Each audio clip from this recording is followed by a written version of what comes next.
We could be less than 24 hours away from a new champion for the first time in 2 years. Tonight was a rare taped episode of SmackDown. It's kind of funny. Usually SmackDown is live and Rampage is taped. Tonight it happens to be the inverse. SmackDown was taped last week. They had to travel to Cardiff for tomorrow's show, so they taped 2 episodes last Friday. And Rampage is actually live tonight, but I thought, you know what? We'll go live. We'll talk about SmackDown tonight.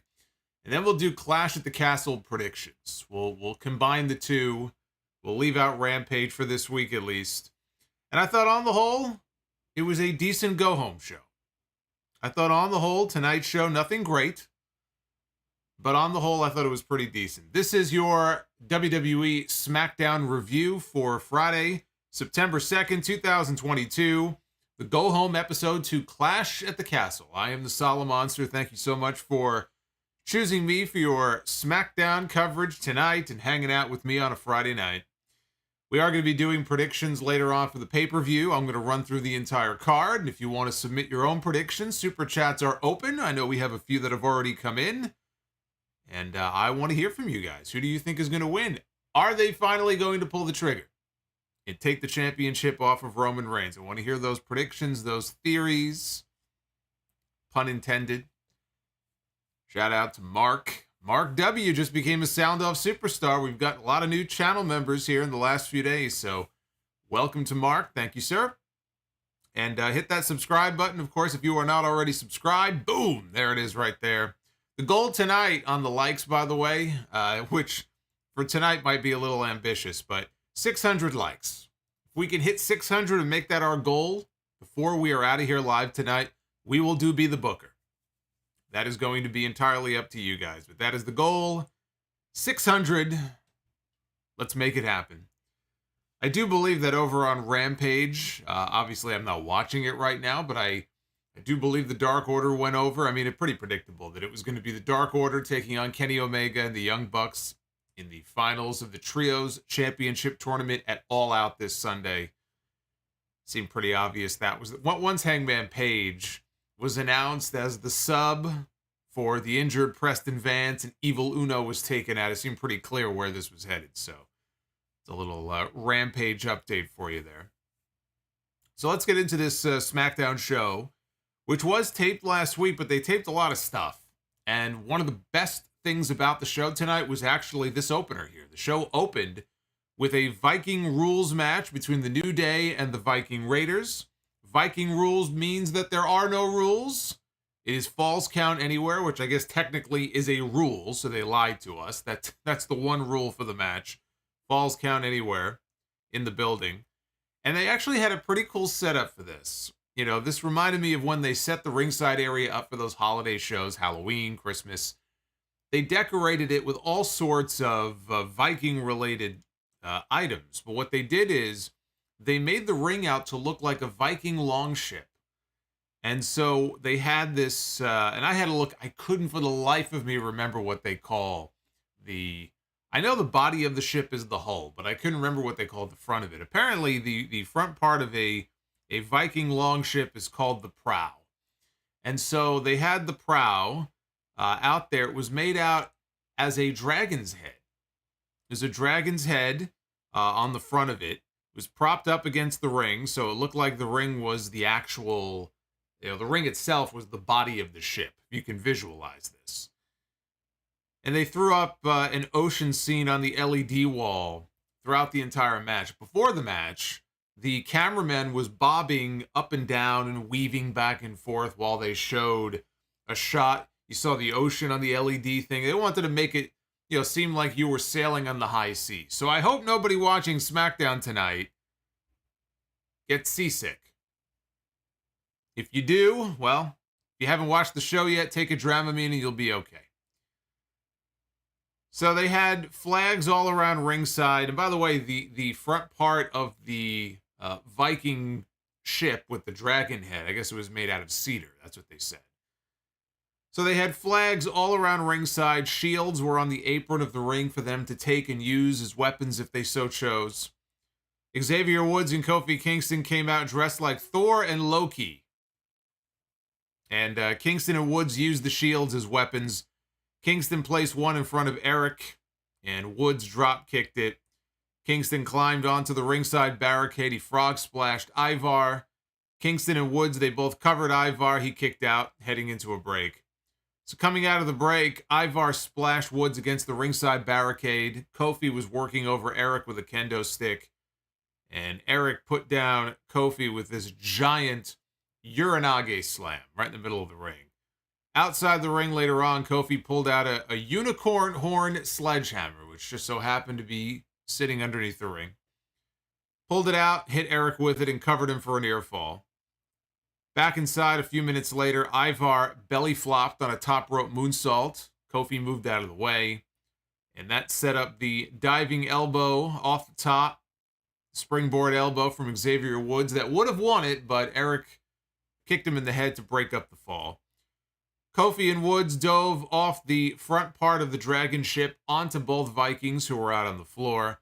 There were two tables that were stacked up one on top of the other outside the ring from earlier in the match.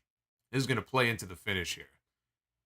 And after taking out Kofi with one of the shields in midair, which actually made me laugh, because Kofi came off the top rope, and as he's coming down, they just smashed him right in the head with the shield.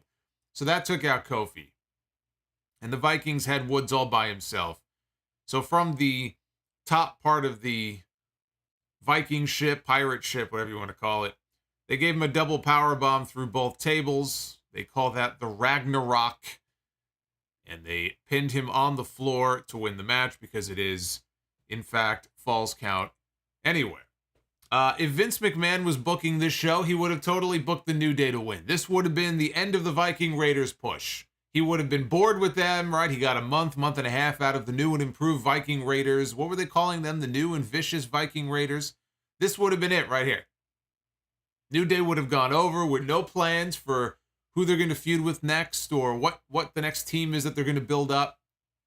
Guarantee you, like I know my own name, if Vince McMahon was booking this show still, New Day would have gone over here. So it was actually a nice relief to see the Vikings pick up the win. And what it did is it established them as a legitimate threat and potential future challenger for the Tag Team Championship. It made sense. What do you know? It actually made sense. And that really, I mean, this should have been the goal this entire time, would be to set them up as a potential future contender for the tag team titles. So I think they accomplished that goal. And honestly, this was the biggest win for the Viking Raiders since they were initially called up to the main roster.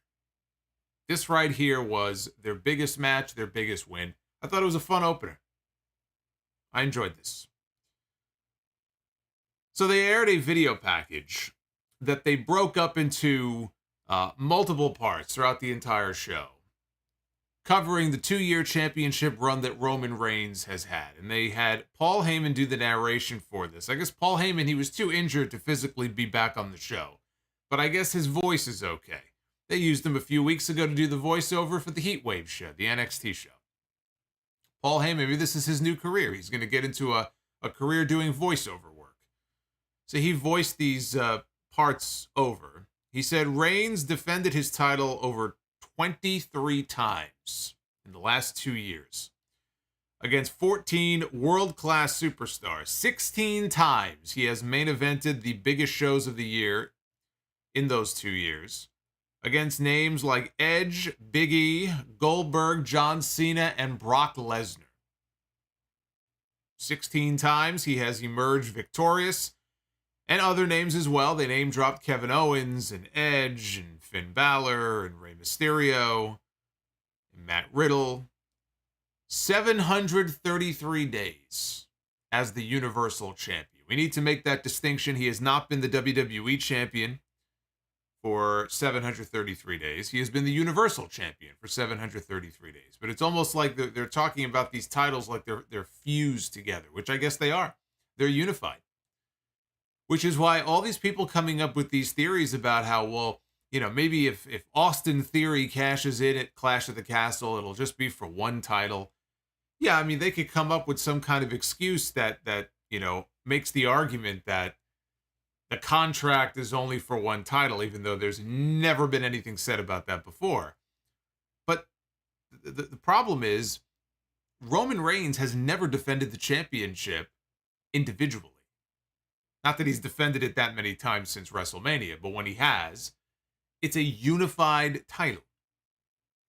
He's not defended the Universal title, but not the WWE title. He has not defended the WWE title, but not the Universal title. And the match at Clash at the Castle is billed as a WWE Universal Undisputed Championship match. So they can come up with whatever excuse they want to come up with, but almost no matter what they do in that scenario, it's going to be a bit of a stretch. So 733 days as the Universal Champion. In the locker room, Sami Zayn was wearing a red and black suit, which he claimed had a tribal pattern on it. He was trying to ask, Jey Uso, when the Usos walked in, he goes, "Don't you think this is tribal?" And they're like, "No, it's not." He was trying to point to his tattoo. Jey said, "Don't touch me."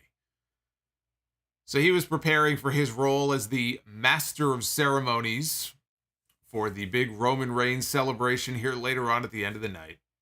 Usos came in. Sami ran down some of the things he had planned. He was going to have photos blown up of all the great Roman Reigns moments on easels behind them in the ring. Jimmy and Jey, they both thought that the wise man, doesn't feel right that the wise man is not here. He should be here. And Sami said that he agreed with them, but he's still in traction, so there's nothing that can be done. Jey Uso was annoyed about Sami not helping him against Kevin Owens on Monday. Sami said, "Look, I'm doing my best." And he looked over at Jimmy and he said, "Just tell him, I'm doing my best." And the Usos walked off, and Sami went back to planning his big celebration. Pretty much anything that Sami Zayn is in is going to be gold. Tonight was it was a bit more tame. There was no golden segment on the show tonight like what we've seen with him and Roman in recent weeks, but even what he did on the show tonight, I thought was entertaining. Kayla Braxton stood on the, she was in the back. She was on that platform, that set that they have. She's in the back, and she interviews Shayna Basler, the #1 contender for the SmackDown Women's Championship, who said that she would be the champion in less than 24 hours. And she said that she would tear Liv Morgan limb from limb until she cries. And Liv Morgan showed up. And she stared down Shayna face to face, and she told her that she will not tap out no matter what Basler does to her. Morgan told Basler that she would rip her arm off. And Basler told her, she laughed, of course, I mean, so would I. She laughed and told her that she would like to see her try. And Morgan said, "Watch me." All right, that's her big catchphrase, "Watch me." We'll see. She's the underdog. Pretty much every championship match that Liv Morgan is going to be in, she is going to be the underdog. The only question is, how many more of these does she have? Does she just have the one, or is she going to continue on beyond tomorrow? Welcome, by the way, to all the people who are still filing in. The likes goal for tonight is 600, so we'll see. We still have a ways to go, but if you want to be the booker later, it's 600, just in case you are first arriving here on the scene. So, Karrion Kross. Karrion Kross was making his in-ring SmackDown debut tonight, out with Scarlett, taking on Drew Gulak. There was no shitty mask. There were no suspenders. They gave him back his NXT entrance. The music, the presentation. Scarlett was with him. Scarlett came to the ring. She was lip-syncing to her song. She gets into the ring. She ducks down. There's Kross. He's pounded his chest, just like they did in NXT. I think what's throwing me off about him, honestly, is the hair. I think he looked more menacing when he was bald. So Kross let Gulak chop him and hit him. He totally no-sold it. Kross rocked him with a boot to the face, dumped Gulak on the back of his head with a Doomsday Saito, locked on the cross jacket submission, and he got the tap out for the win. He would not let go of the hold. He would not let go of the choke until Gulak went out, so he kept it on for 10 seconds more. Then finally he released the hold.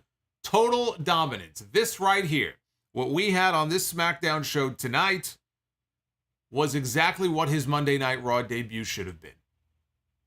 When he debuted against Jeff Hardy, and it could have been against anybody. It didn't have to be against an established name. But frankly, I'm not sure why they feel the need to debut somebody and always put them in the ring with an already established name. It's okay to put them in the ring with a job guy and have him just tear the guy apart and build him up that way. But this right here, what we got on this show, is exactly what his Monday Night Raw debut should have been. Scarlett, the entrance, the presentation, the dominance. It was quick. Oh, I mean, I guess his debut on Raw was quick too. It was a quick end to his career, is what it was. You don't have to reinvent the wheel. This is not complicated stuff. When this was over, I looked at this and I go, was that so hard? Seemed pretty simple to me. So, not much to this. When it was over, after they showed the replay, Drew Gulak was tied up in the ropes. He was sitting on the apron facing outward. His arms were tied up in the ropes. And then you saw him in the background as Kross and Scarlett walked off down the aisle. I like that visual of him just kind of hanging out there in the back. It looked like a scarecrow in the background. So not much to it. It was brief, but it was exactly what it needed to be. If only they would have done this earlier, who knows? Who knows? Who knows where Karrion Kross would be right now? Moo. Oh my God, look who it is. Holy shit, it is Bulu Fatulu. Oh, Bulu. Moo. I have not heard from Bulu, and I was actually worried about Bulu. Bulu, you have no idea how many fans you have in the chat. Periodically over these last few months, I've had different people ask me, what happened to Bulu? Is he okay? I haven't heard from him. He hasn't been hanging out in the chat. Where's he been? And I said, I don't know. I hope everything is okay. And then Bulu pops up with a $100 super chat bomb here on a Friday night. Let's read what he said. Let's read what Bulu said. What's up, Solomonster? As you know, I lost my dad in December to cancer. Now I just lost my mother in July. Oh my God, that's horrible. It's been hard, but I'm okay. Just know that I will always listen and subscribe to you no matter what. I love Solomonster and the chat. Well, Bulu, I don't know what to say. Unfortunately, I know that feeling, and it sucks, and I'm very sorry to hear that. I'm glad that you're okay. Let me say that. Again, I had no idea what was going on. You kind of disappeared. I got worried, so very sorry to hear about that, but I'm also very glad that you are doing okay. And I know I speak for everybody in the chat. We are all here for you. We are all here for you. We're here to chat if you want to chat, and I hope you are doing okay, but I'm very sorry. Very sorry to hear about that. Ronda Rousey was out to the ring next for her final judgment after being arrested the last time we saw her. She was taken away in handcuffs. She had a letter in her hand from the board of directors. She wanted Adam Pearce to come down to the ring so that he could read the letter out loud to everybody. And so here comes Adam Pearce. He gets into the ring and he reads the letter, and the letter reads as follows. I transcribed it really quickly as he was reading it.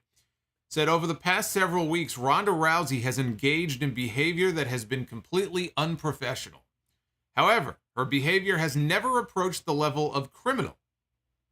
Her arrest 2 weeks ago was completely unwarranted.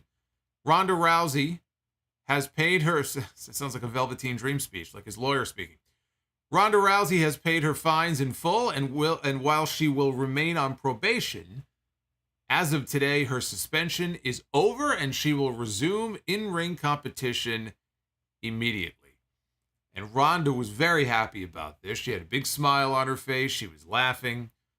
Adam Pearce was not so amused by this. He thought that it was an absurd decision given her actions in recent weeks. He said, you attacked a referee and you attacked numerous security people. He says if it was his decision to make, he would not have suspended her. He would have fired her. All of a sudden, Adam Pearce grew a set of balls. His balls dropped. Look at this. He's standing up to Shayna or standing up to Ronda Rousey. I mixed the two of them up.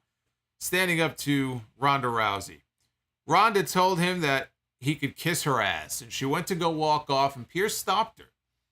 And he reminded us of what he has done for both Raw and SmackDown, and I've had to run both shows, 2 different nights, 2 different networks. And he's going on and on about his responsibilities and how hard it's been.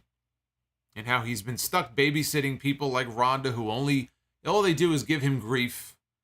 He said he's damn proud of his job, but he's not proud of having to work with people like Ronda. He says, I don't have a problem with the board of directors or their ruling. I've got a problem with you. He says Ronda struts around like she owns the place, doesn't care about anybody else, and God forbid things don't go her way. He called Ronda the single biggest bitch that he has ever met.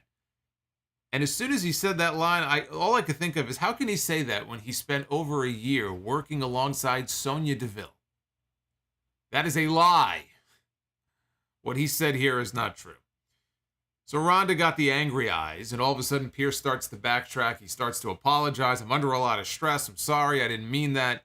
Ronda didn't care. She put him in an armbar, took him down to the mat.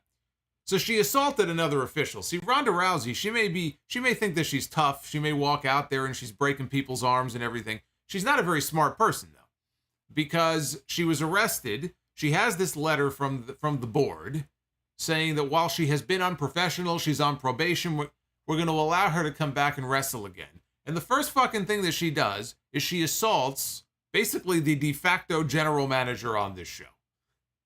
The first thing that she does while on probation is she tries to break Adam Pearce's arm. So logically, I don't see how that wouldn't get her suspended all over again. Unless the board is full of shit. Maybe they could launch an investigation into her when they're done investigating Vince McMahon and Johnny Hot Pants. Not for nothing, Adam Pearce, I thought he was spitting fire on the mic there. Like the way he was delivering everything and going through his responsibility, like he was having a nervous breakdown. I thought he did a good job. I thought he was actually really good on the mic. He did at one point during his promo, told the crowd to shut up. He was trying to talk and he was very frustrated and he told the crowd to shut up. So this was the first sign of a heel turn, if that's what this is. The first sign of a heel turn for him. It looks like we've got ourselves another heel authority figure on the show again.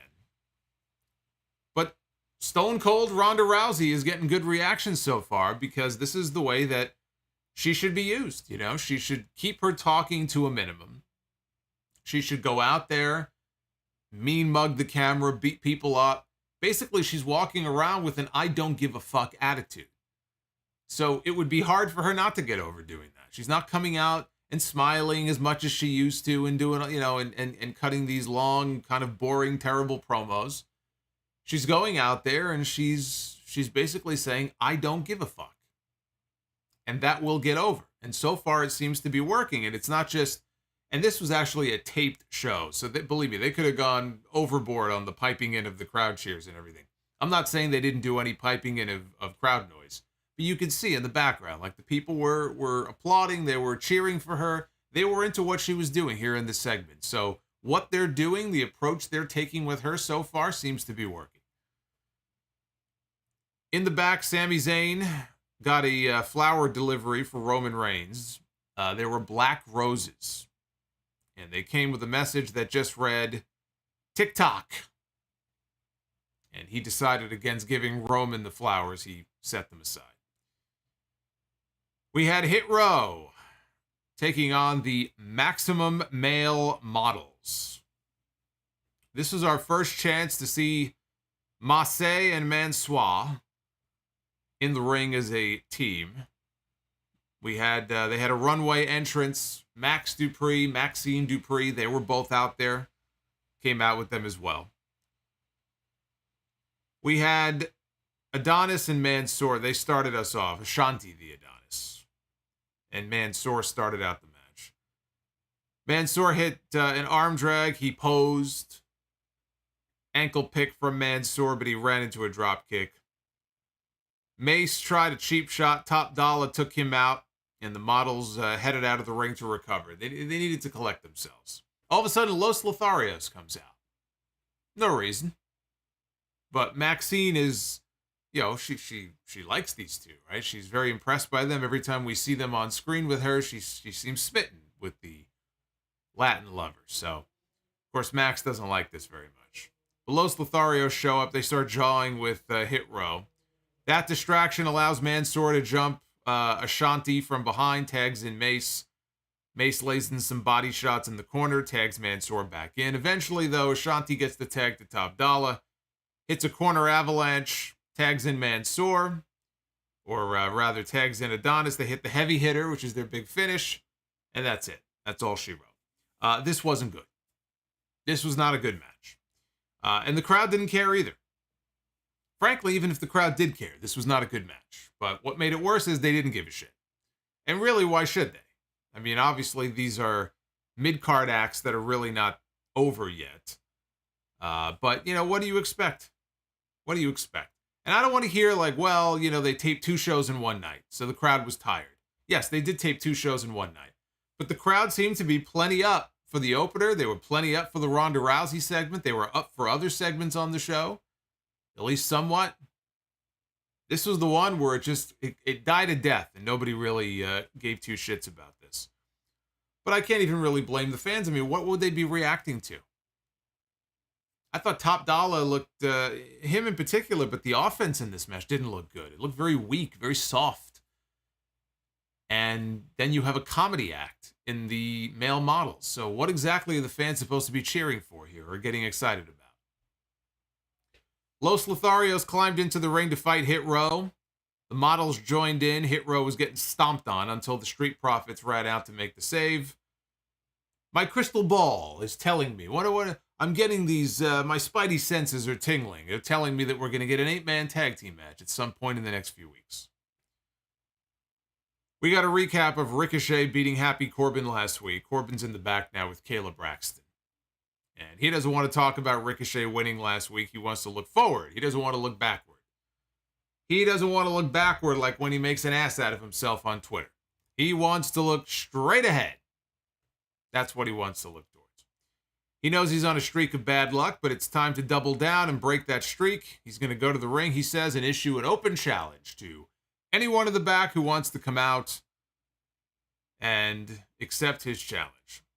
The person who accepted his challenge was Shinsuke Nakamura. So we had a match. This also wasn't good, to be honest with you. This was not good either. But that's more to do with the fact that this went 2 minutes. They gave these guys 2 minutes. Nakamura set up for the Kinshasa. Corbin countered into a deep 6 for 2. We got a Corbin sucks chant that broke out, which distracted him. He wasn't happy with that. He tried to do the ring around the post spot that he does before he comes back into the ring to go for the clothesline. Nakamura, though, was waiting for him. He hit the Kinshasa, and he pinned him. And Michael Cole said it seemed like Corbin had hit rock bottom. So they're redoing the same angle they did with him before, it looked like, where, he's hit rock bottom, he's losing all of his matches, and maybe, he's on the verge of becoming bum-ass Corbin again. But later on in the back, they showed him walking into the parking lot area. And all of a sudden, a limousine pulls up, and it's got giant horns on the front of it. Looks an awful lot like JBL's old limo. And it pulls up alongside Corbin. Person rolls down the window. And we hear a very familiar voice. We never actually saw JBL because they probably just dubbed his voice in there. I don't think he was actually there. But the person rolls down the window. It's very clearly JBL. We can hear his voice. And he looks at Corbin. He goes, "What happened to you?" And then he tells him, "Get in." Corbin climbs into the limo, and the limo drives away. So we will see where this story leads us, but the idea of JBL and Baron Corbin on my TV screen sounds awful. I will keep an open mind. Maybe it'll end up being entertaining, but that just sounds awful to me. I'm sorry. I don't know about you, but I am not clamoring for a JBL return to television. We'll see. I'll keep an open mind. We'll see what. Wasn't it JBL's limo that time on Raw that John Cena in Crime Time sprayed JBL as poopy? It was on the limo, right? One of the true low points of Monday Night Raw in the last. It might be more than a decade. My God, I don't even know. Maybe it's 12 years, 13 years, however long it is. Truly one of the lowest moments of Monday Night Raw. JBL is poopy. Compare that to the segment we got on Monday with Seth Rollins and Matt Riddle. Michael Cole recapped the win on Raw Monday Night for Raquel Rodriguez and Io Sky, winning the women's tag team titles over Dakota Kai. And, Raquel and Aaliyah beat Io Sky and Dakota Kai for the tag team titles. In case you were wondering, because I know people were going crazy about this after the match on Monday, no mention of the illegal woman being pinned in that match. No mention of Aaliyah pinning Dakota when I believe Io was the legal woman. So, doesn't mean that they won't turn it into an angle. I still think they probably will, which, will be an easy rematch for them to get. And then maybe they'll take the tag titles in the rematch. But no mention of it here in the segment by Cole. We had Butch taking on Ludwig Kaiser. This was much better. This was an improvement over the last two matches. Now we're going here. Now we're getting going. Butch was out there dressed like Pete Dunne. He's looking a lot more like the Bruiserweight now instead of the fucking Paperboy from the 1920s. This is progress, not the promotion. This is literal progress that we are now seeing with Pete Dunne. Did Pete Dunne ever wrestle for Progress, by the way? Was it Progress that he wrestled? I can't even remember where it was. It might have been Progress. Unless I'm thinking of the wrong British promotion. Remember the whole, this is Progress? I think I actually have a Progress shirt. I have, it's a white Progress logo shirt that I have. Somewhere in my drawer. I got it in one of those, remember when I used to do the unboxings for Pro Wrestling Crate. And in one of those crates, there was a This is Progress t-shirt. So he's looking more like the Bruiserweight. He has grown his hair out to a magnificent length. His hair is basically down past his ass. I don't know if it was always that long and I just never noticed it, but holy shit. Holy shit. He could put it like in a braid like Bianca Belair does. I think Pete Dunne should have a Bianca braid. If he wants to, he certainly has plenty of hair to do it. But with his singlet and the hair down, instead of, again, dressing like the Paperboy, he really does look like a totally different person. So Butch targeted the fingers of Kaiser, tried the joint manipulation. Cole said that it looked like the Butch of the past. No, Michael, there is no such thing as the Butch of the past. You can call him by his actual name. There was no Butch in NXT. I don't want to hear, though, it's the Butch of old. Yes, it's called Pete Dunne. You know what? I wouldn't even mind it if they used Butch as a nickname for Pete Dunne. That would be okay. But at least he looks more like an actual person now and not a cartoon character. So Kaiser came back. He dove from the second rope into an uppercut from Butch. Kaiser rolled to the floor. Kaiser roll. Oh, I just popped myself. Kaiser roll. I fucking love it. I'm going to take a drink to that.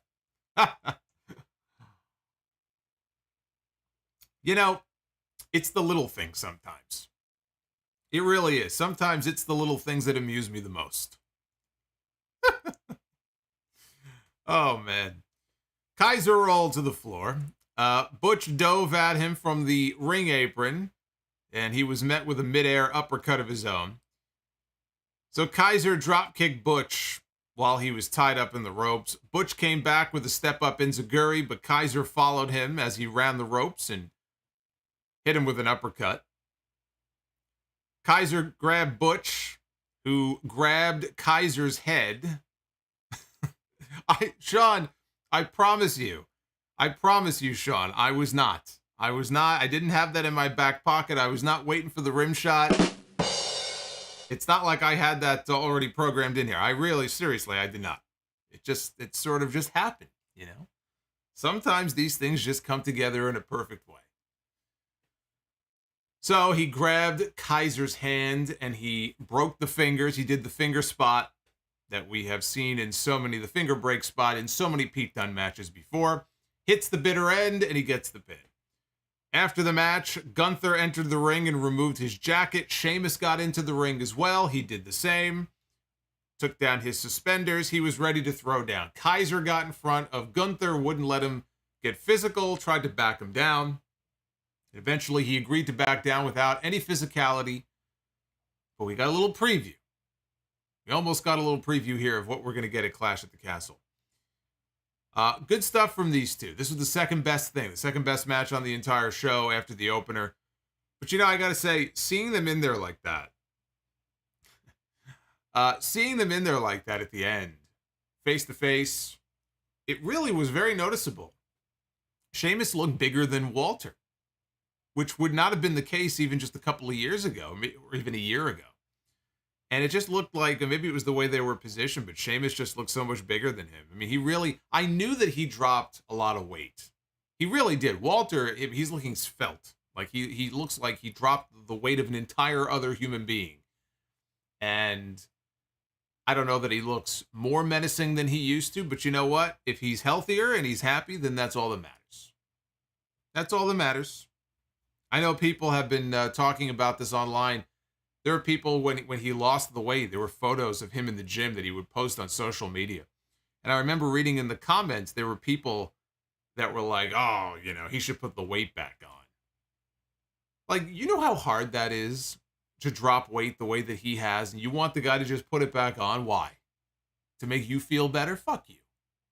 He doesn't care about you. If the guy's healthier and he's moving around better and he thinks he looks better and he's happier, then fuck. I mean, who cares what you think? It was just noticeable, though, seeing them, how much smaller he really is. Next to Sheamus, that wouldn't have been the case a couple of years ago. So then it was time for the 2-year celebration. 2-year celebration. Can you believe it? 2 years ago. It was 2 years ago that Roman Reigns took the Universal Championship away from The Fiend. The already dying Fiend took the championship away from him, has not looked back since. Remember when Roman returned? He showed up a new man. He had Paul Heyman with him. He had new teeth, right? He had, everything. He just looked like a new man. He was remade, and he has not looked back since. He has absolutely destroyed everybody on the roster. Everybody on the roster has been destroyed. Everybody on the roster has been made to look inferior to Roman Reigns. They have effectively run out of people. Now, we were going to get the match maybe with him and Randy Orton at SummerSlam. Randy got hurt, so we didn't get that match. Cody Rhodes eventually is going to come back. Look, there's still a story with Seth Rollins, right? The issue wasn't resolved at the Royal Rumble this year with him and Roman. There was no definitive winner there.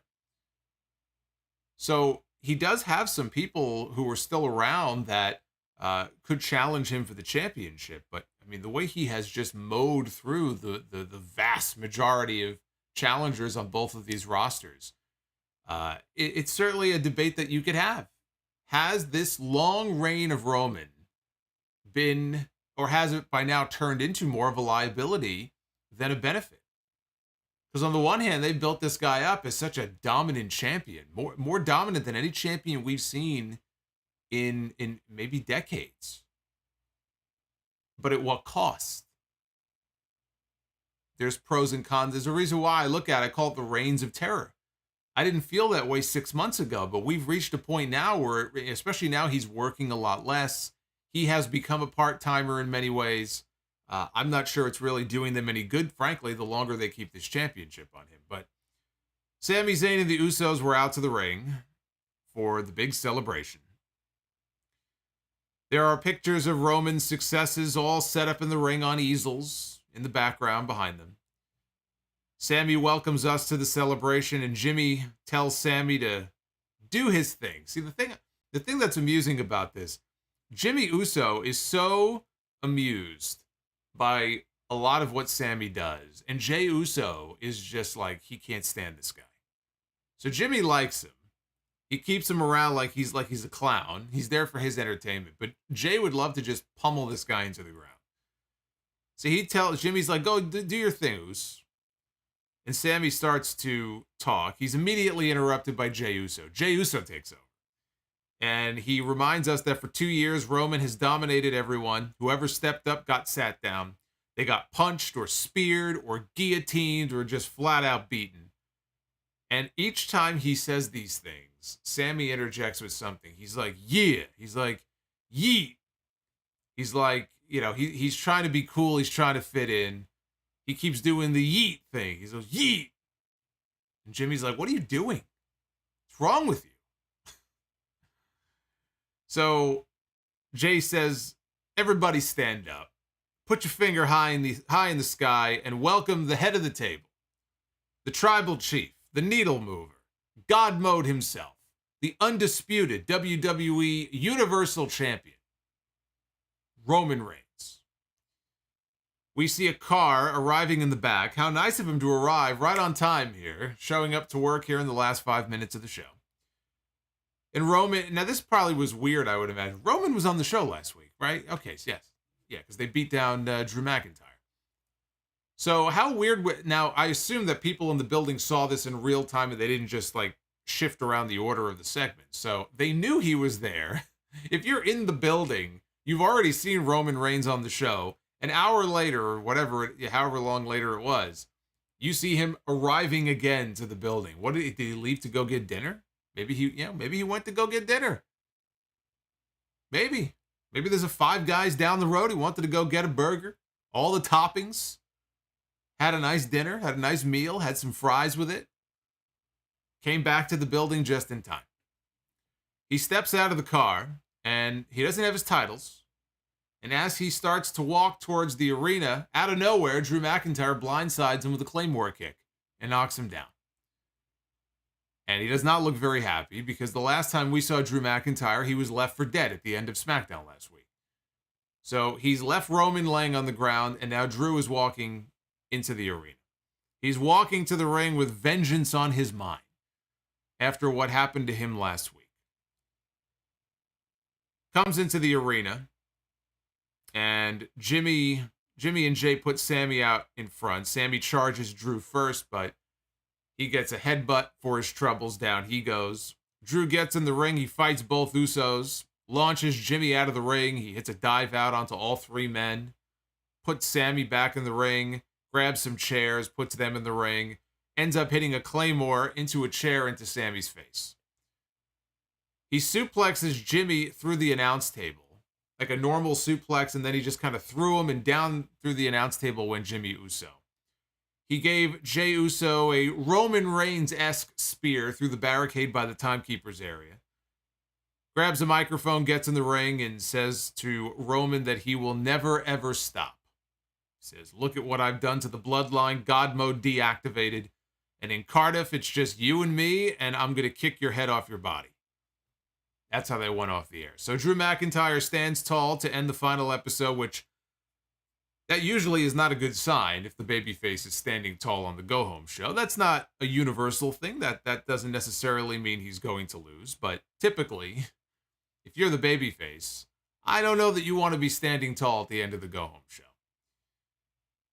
He took out all the members of the bloodline, though, so I guess maybe they won't be there. I mean, I'm not sure the Usos can fly to the UK. I'm not sure how that works because in Canada, they couldn't cross the border. There may be different rules for Canada than there would be for the UK. I'm not sure. But the way they did this, again, we forget the fact that this was taped a week ago. As far as anybody knows, kayfabe, it happened tonight.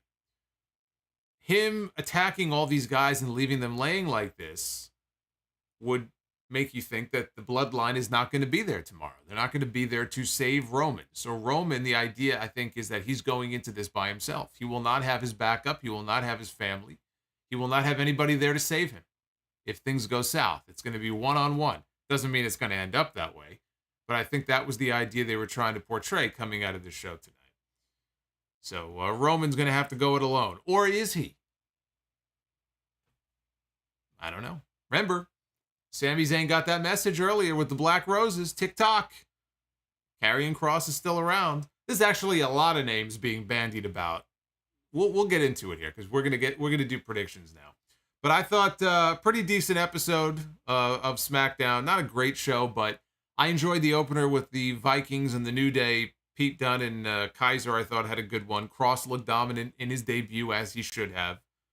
And the Ronda segment went over well. In front of the live audience anyway. The rest of this was pretty pedestrian stuff, I would say. Let's just check the Twitter poll here for the show tonight. About 64% thumbs up, 23% thumbs in the middle, and 13% thumbs down. That sounds about right.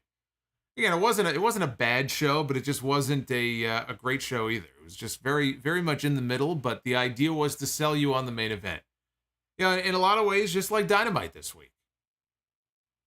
I look at this All Out card, and I don't have any doubt in my mind that All Out is going to end up being an excellent show.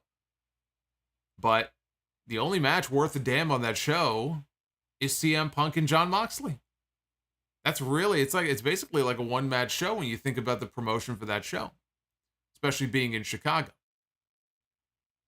Everything here is being built around Drew McIntyre and Roman Reigns. And so they had another, strong angle here to get Drew back up on his feet, and we'll see. We'll see. Anyway, you can vote on Twitter. At Solomonster is the place to go for that. But tomorrow afternoon is indeed Clash at the Castle from Principality Stadium in Cardiff, Wales. We have a 1 o'clock Eastern start time on Peacock, so we are a little over 12 hours away. There's going to be a fucking pay-per-view to watch. And it is the first of 3 pay-per-views. Pay-per-views, PLEs, call them whatever you want. 3 of them. WWE, NXT, AEW. Coming up this weekend. So it's going to be a busy weekend. But I will tell you that I am looking forward the most. If you were to ask me which of these shows I am looking forward to the most, honestly, it's this one. It really is. I'm looking forward to Clash at the Castle more than even All Out. Even though on paper, this is the weakest show of the 3 this weekend. There are some great fucking matches on that Worlds Collide card that NXT is doing on Sunday. And the AEW card on paper, there's a lot more matches. There's too many matches. They have 14 matches on that All Out card. They do not need 14 matches, including pre-show. They do not need 14 matches. But on paper, Clash at the Castle is the weakest of all 3 cards, and yet I find myself looking more forward to and being more excited for this than anything else this weekend. And I think part of it also is just knowing that they're going to be over there for a major stadium show, the first major stadium show in the UK in 30 years. You know it's going to be a hot crowd. You're going to have 65,000 plus people there. It's already the largest gate for any non-WrestleMania pro wrestling show in history, for any promotion. And a lot of that has to do with the ticket prices. Now, some of you in the chat may well be attending the show tomorrow. Is it 15? I'm being told now it's 15 matches. Jesus Christ. 15 matches for All Out. I'm going to go live at like 1 o'clock in the morning on Monday morning. This is not going to be good. I'm not getting any sleep. Fuck. I'm going to be a zombie on Monday. Zombie monster on Monday. Then I got to go live for Raw Monday night. I thought Labor Day was supposed to be a day off. I thought it was supposed to be a day of rest. Not for me, it's not. 15 matches. Why? Why? Anyway, one of the reasons why this is going to be the biggest non-WrestleMania gate in history is because ticket prices were ridiculous. And maybe they still are. I don't know what tickets are going for now. They have some tickets left. But I got a lot of complaints from people. Listeners of the show, when tickets first went on sale, like, this is absurd. You should see the prices they're charging. I can't afford this. What are they thinking? Times are tough over here in Europe. They're getting away with murder with these prices. So, yeah, no wonder they have one of the biggest gates of all time. They took full advantage of that. So let's run through this card here because we have Edge teaming up with Rey Mysterio with Dominic in their corner to take on Finn Balor and Damian Priest of the Judgment Day, who will have Rhea Ripley in their corner. I think that, who is this? Devin. Just subscribe to the channel. What's going on, Devin? Boy, I see a lot of super chats here. A lot of super chats from Bulu. We're going to be reading your super chats here in a little bit. So again, if you have predictions for this pay-per-view, get them on in. I want to hear what you guys think is going to happen tomorrow or at All Out on Sunday. It doesn't have to be about Clash at the Castle. I think Dominic is going to cost Edge and Rey the match, either accidentally or on purpose. It doesn't have to be a full-blown turn where he joins the Judgment Day tomorrow. It could be one of these things where he inadvertently cost them the match. Was it on purpose? Was it not on purpose? Who knows? But you know, he doesn't need to join the Judgment Day. He'll want to do something, I think, to impress Rhea. You saw what happened on Raw Monday night. He gave up the kendo stick, willingly gave up the kendo stick to Rhea. I think he's going to want to do something to impress her, or she's going to convince him to do something. I mean, she's got him wrapped around her finger. She has got this kid wrapped around her finger. It'll be a better match, though, with Dominic outside and Edge and Ray teaming up. But Edge beat Priest in Toronto last week, so this should not be anything other than the Judgment Day going over. We have Liv Morgan defending the SmackDown Women's Championship against Shayna Basler. Liv finds yet another way to win and hold on to the title by the skin of her teeth. I don't think this is the end of Liv Morgan as the champion, even though if it were me, I would have Shayna Basler walk away as the SmackDown Women's Champion. I would build to something with Shayna Basler and Ronda Rousey. I don't think that's going to happen. Not what I want to see, but I think that Liv is going to find a way to retain. This here now. This may be the singular match that I am most looking forward to out of all of the matches on all of the shows this weekend. And it is for the Intercontinental Championship. How nice does it feel to have an Intercontinental title match on pay-per-view?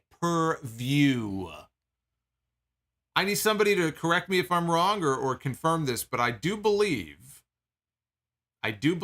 this is the first Intercontinental title match on a pay-per-view since WrestleMania 37 last year. Now you could say, oh, it's not a major show, it's a UK show.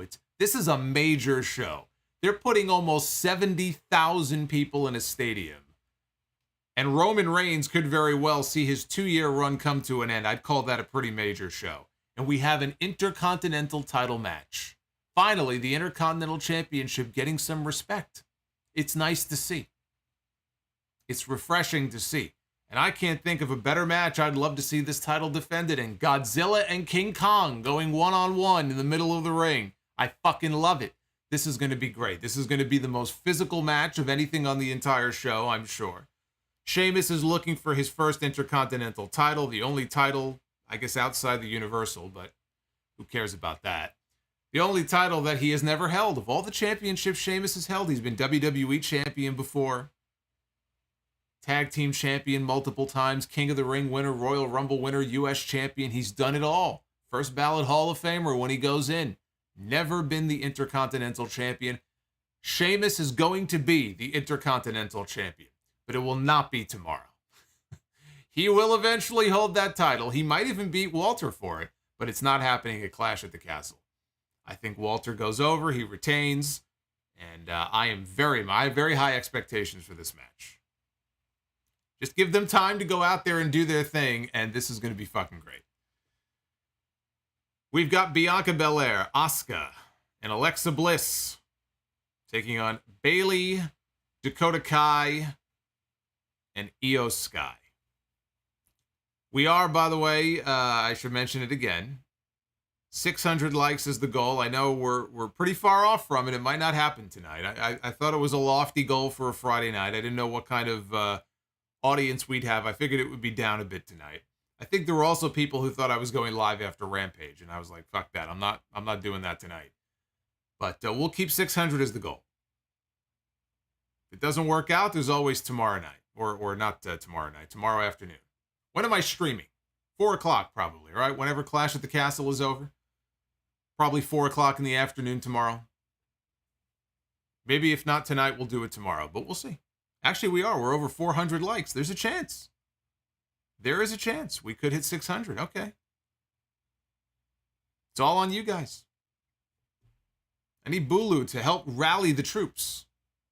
We need to get to 600. Do not underestimate. You know what? You're right. Tomas, I will not underestimate you. You're going to make a Rocky Balboa comeback here in the chat.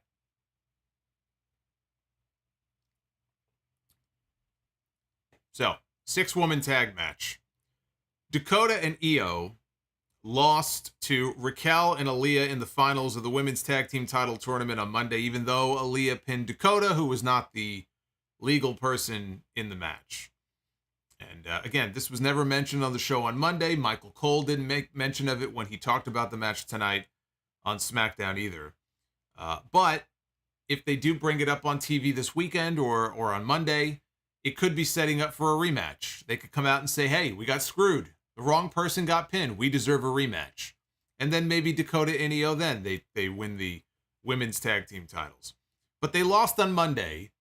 The point is, they should not be losing again here, and they're not going to lose.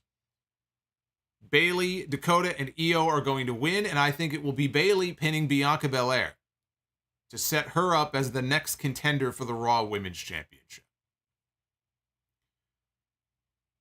We have Seth Rollins and Matt Riddle going one-on-one in what will be the most heated of all the matches on this card. The segment on Raw Monday night, they had that face-to-face via not via satellite, but they were in separate locations in the building with Roman Reigns, with Matt Riddle, who isn't... Matt Riddle is back, everybody. For those who don't know, he is no longer just Riddle. He is now Matt Riddle. Austin Theory also might well be Austin Theory again. I'm not sure. We'll have to wait and see if he's Austin Theory. Because he's talked about... He prefers to be Theory. He did an interview last week, I think it was, and said, I like being Theory. It's a name I came up with. Austin is my real name. It just feels tacked on. If it's my choice, I'd rather not go back to it. So who knows? Maybe he won't go back to it. But the belief is that Matt Riddle is now Matt Riddle again. We know that, but also that Austin Theory is going to be Austin Theory. But anyway, they had that interview segment, and it was so great. You know, Triple H in that interview he did with Ariel Helwani, and I'll talk more about this on the podcast on Sunday. That'll be episode 772. But in the interview he did with Ariel, which on the whole was very good, even though he said that one stupid thing about the whole NXT AEW thing, on the whole, I thought it was a very good, very insightful interview.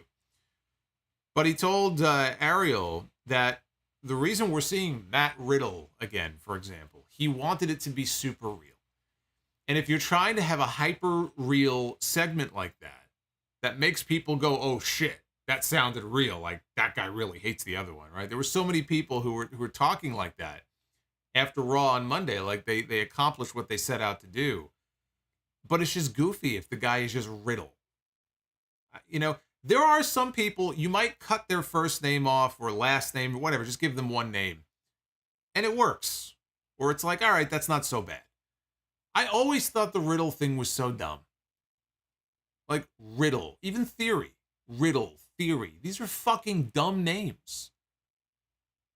The guy's name is Matt Riddle. It sounds better if you just call him Matt Riddle. Other guys, it might sound better if you use a nickname and don't use their real name.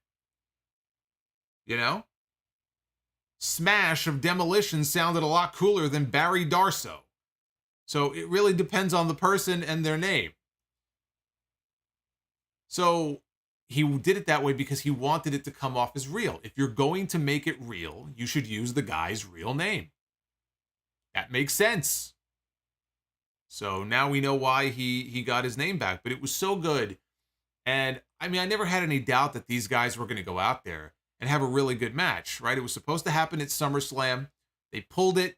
They did the injury angle with Riddle so they could do this match in Cardiff instead. And it looks like it's paying dividends now because everybody is talking about how amped up they are for this match after that promo exchange on Raw Monday night.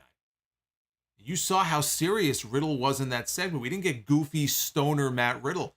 We got Matt Riddle, the fighter, who wants to go in there and tear this guy's, arms and legs off and, beat the hell out of him.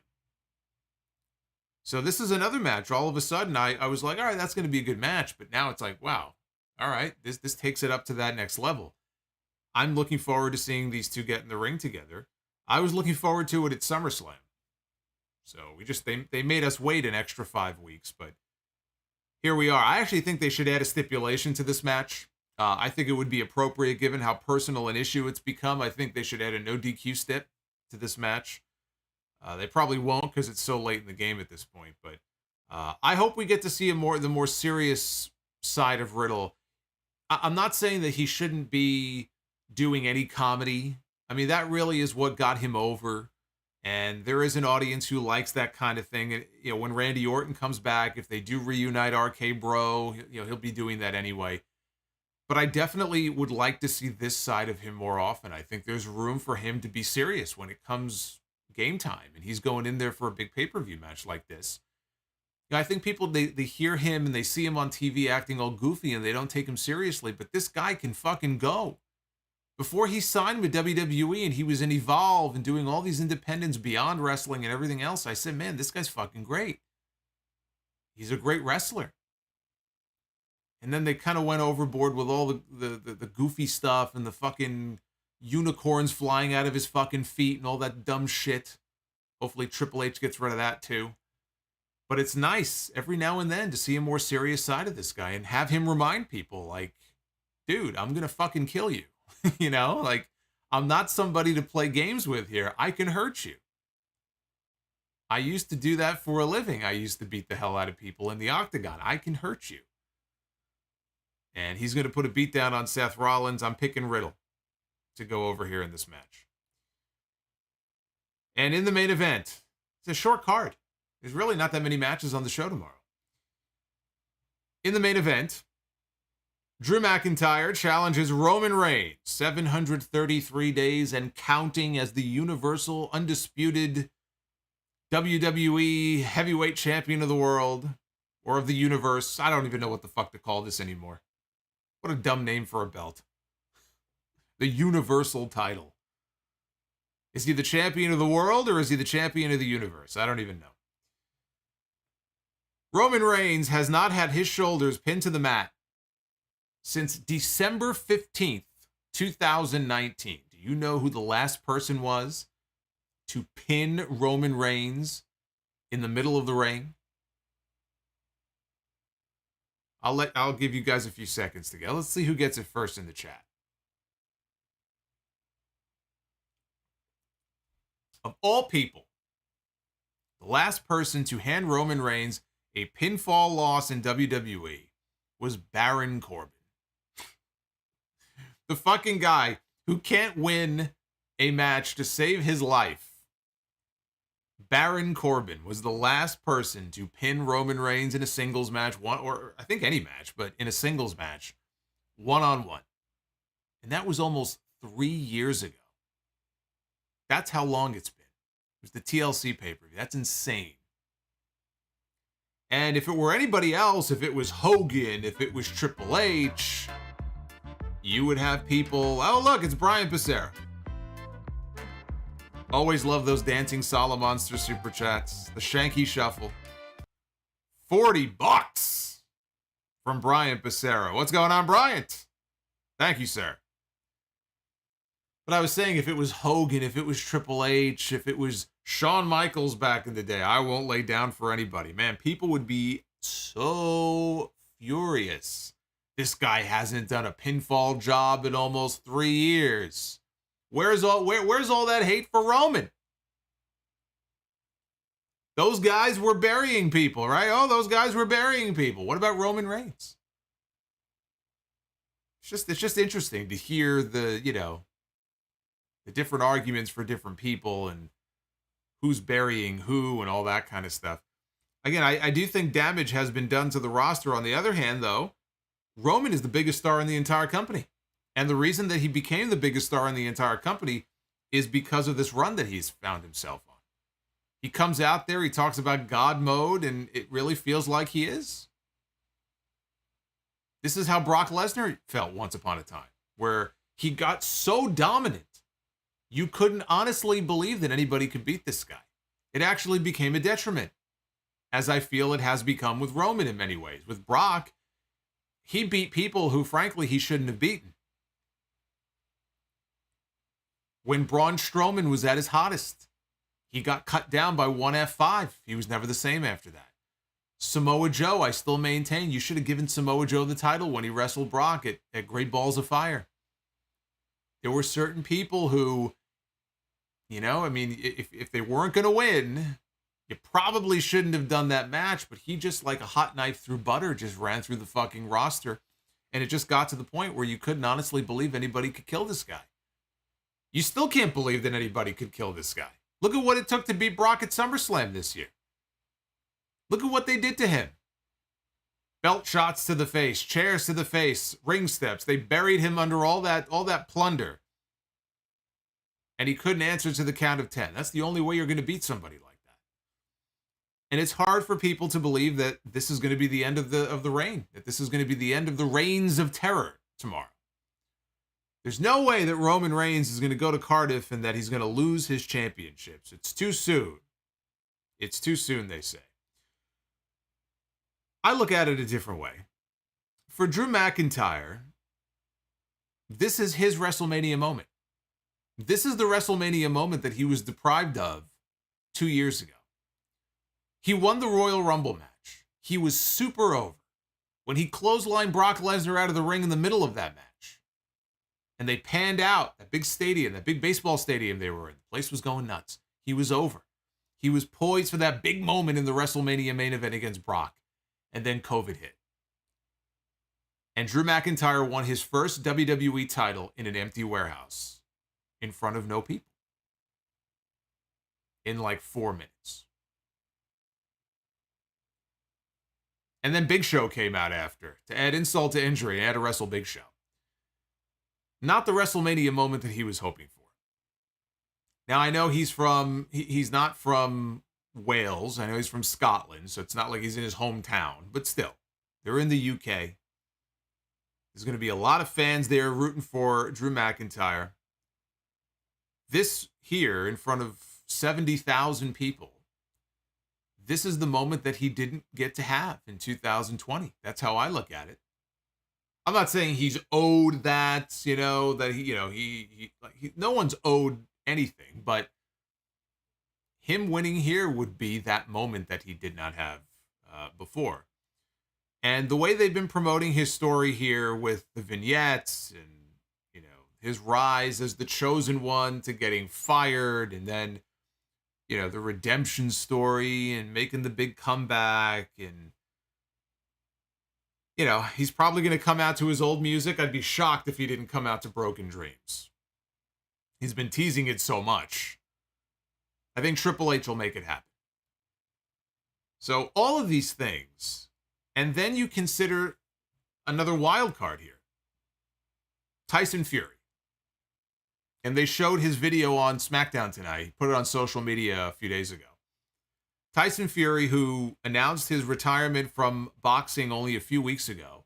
Big WWE fan, wrestled Braun Strowman once. Remember that shitty match they had at one of the Saudi Arabia shows? Is going to be at Clash at the Castle. He's their invited guest, and he's going to be ringside for the entire show, including the main event.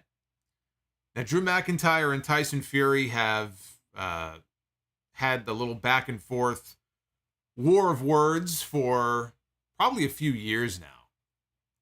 One of the ideas that I pitched, I'm always pitching ideas here on these shows, and if you remember, one of the ideas that I pitched on the podcast a while back, when I thought there was a good chance that Tyson Fury would have some kind of a role on this show, and he ended up not. I mean, he'll be there, but there was no announced role for him on the show. I thought maybe there would be.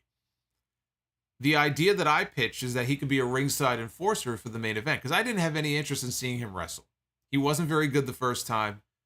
I don't really get his appeal. I know how great of a boxer he is, but I'm not a big boxing guy. I personally don't really give a shit.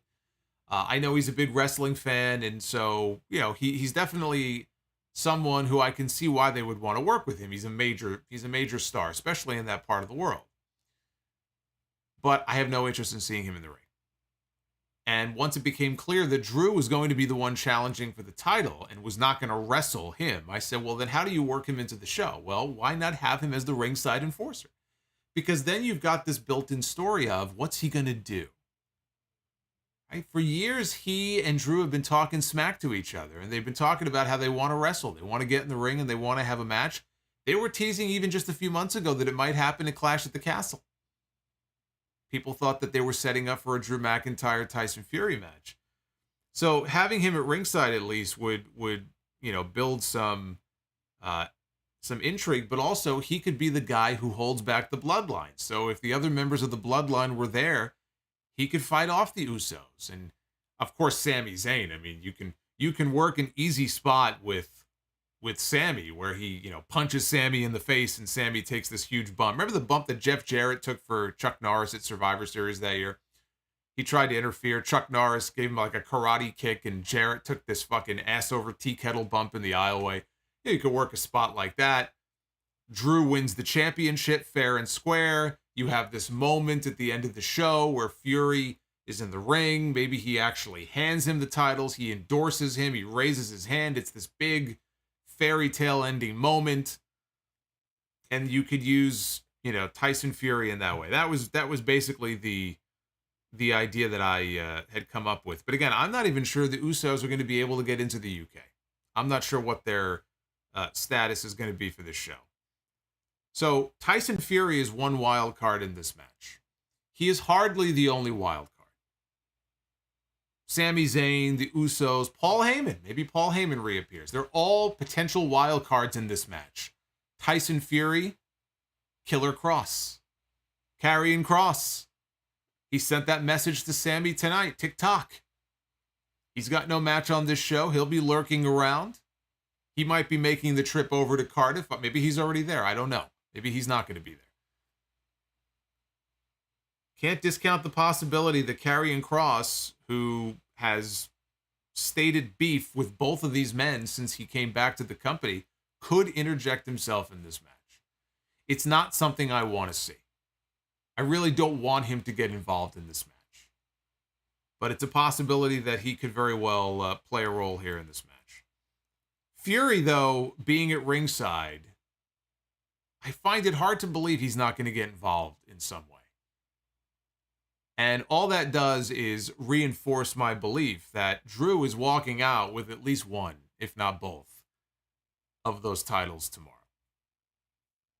Let's not forget Austin Theory. He still has the Money in the Bank briefcase.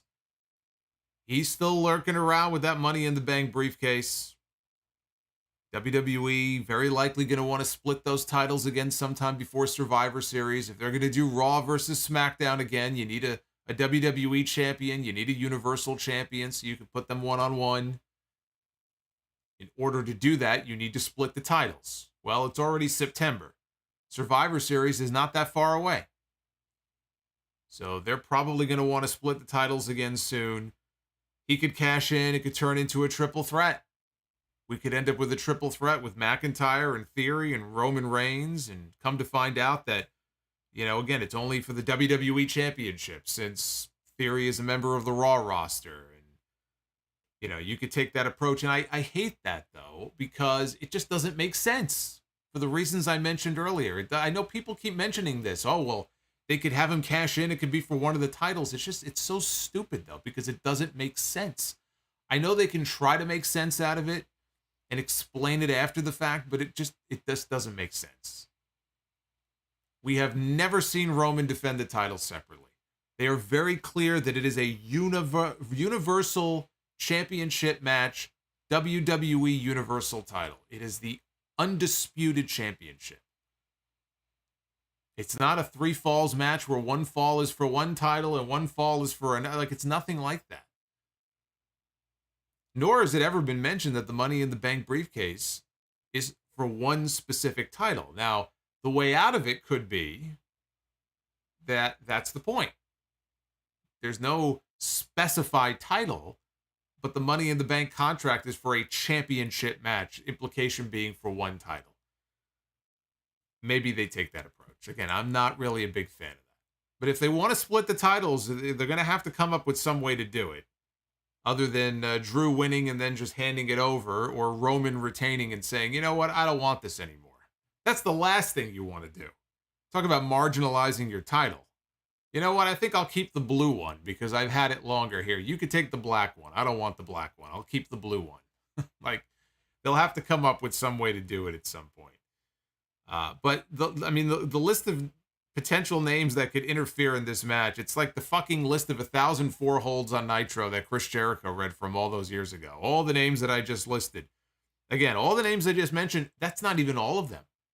Sami Zayn, the Usos, Paul Heyman, Tyson Fury, Austin Theory, Karrion Kross, I left out one other name that some people are talking about.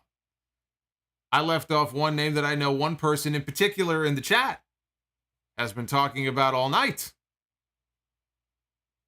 A former WWE champion. A former Universal champion. Bray Wyatt.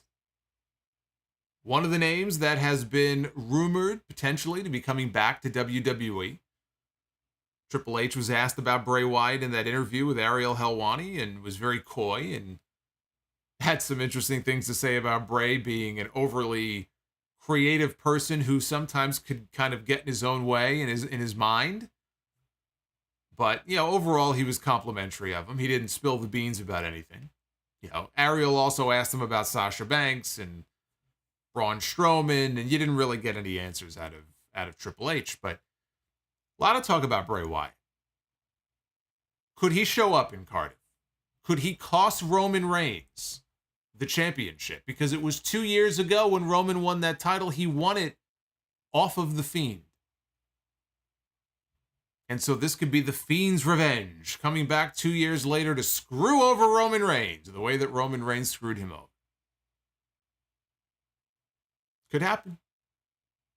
Do I think it's going to happen? No, I don't. And I honestly don't think that you need to overcomplicate things. This does not need to turn into a Jeff Jarrett TNA pay-per-view main event from the mid-2000s. An overbooked fucking mess. This does not have to be an overbooked fucking mess. I think in this case, you could keep things simple. If Drew McIntyre loses this match tomorrow, it will be like Lex Luger in 1993 all over again. Not exactly the same, but very similar. It will be like Luger in 93 all over again. The big build-up to this and being where he is and making the kind of promises that he's made as the babyface. When you make promises on TV, you need to deliver. Everything about the way that they have promoted this match and built him up in this way as the biggest threat to the reign of Roman Reigns. And for him to go in there in the UK, this big stadium show in front of all these people and lose, just like everybody else. He'll lose like John Cena and all of the other people who have lost to Roman Reigns. He'll just be another name on the list. He'll be another statistic. It'll be like death for Drew McIntyre if that happens. If he goes in there and loses, that's what it's going to be like. There are moments in time where if you're going to pull the trigger on something, you don't hesitate. If you hesitate, you die. You just do it. You go for it. And if their goal is to get the title or both titles onto Drew McIntyre at some point, what better place to do it than Cardiff tomorrow? I think Drew McIntyre beats Roman Reigns and becomes the new champion. I think the 2-year run for Roman Reigns is in the greatest jeopardy that it has ever been in. I will stop short of saying that the 2-year run comes to an end just in case they do some kind of swerve where Drew wins the WWE title and not the Universal title. But you know what? Fuck it. I think Drew is going to end the reign. I think he's going to become champion tomorrow. Fuck it. I'll go out on a limb. I think he does it. If Drew gets Lugered tomorrow, his goose is cooked. I think he walks out as champion. And that's your Clash at the Castle card. For tomorrow, 1 o'clock Eastern start on the cock. On the Peacock. I'm very much looking forward to this show. In a perfect world, Cody Rhodes would be the one to take the championship from Roman Reigns, specifically the WWE title, but I don't know that they want to wait that long. There actually is another story for Cody that works. If Roman drops the championship before, like tomorrow, let's say. Oh, well, it ruins the Cody Rhodes story. Actually, it doesn't. Because if Drew McIntyre becomes champion tomorrow, no one is saying that Drew McIntyre is still going to be the champion come WrestleMania next year. And I'm not even saying that he should lose it right back to Roman Reigns. I don't see the point. If you're going to do that, you may as well keep the belts on Roman. Cody had an issue with Seth Rollins when he left. In fact, on TV, it was Seth Rollins who put him out of action on Raw the last time we saw Cody after he, tore his boobie and he won the Hell in a Cell match. So he's still got beef with Seth Rollins. If Drew McIntyre wins the championship tomorrow, he could drop that title to Rollins. We'll see if they have a draft, how the draft shakes out and everything. But he could very well drop the title to Rollins. Maybe Seth Rollins goes into WrestleMania next year if The Rock and the Roman, if the Roman and The Rock are going to go off and do their own thing, they don't need titles for that. That's one big match they could headline the second night of WrestleMania, if they're lucky enough to get The Rock to do anything. But you got Seth Rollins as champion. When Cody comes back, you could have him challenge Rollins to win the championship. And that makes sense too. So it's not the end of the world if they take the titles off Roman now and don't wait for someone like Cody to come back. Because he's got a ready-made story with Rollins, right? If Rollins isn't the champion, you do it at the Royal Rumble. Cody comes back in the Rumble. Rollins is in the Rumble.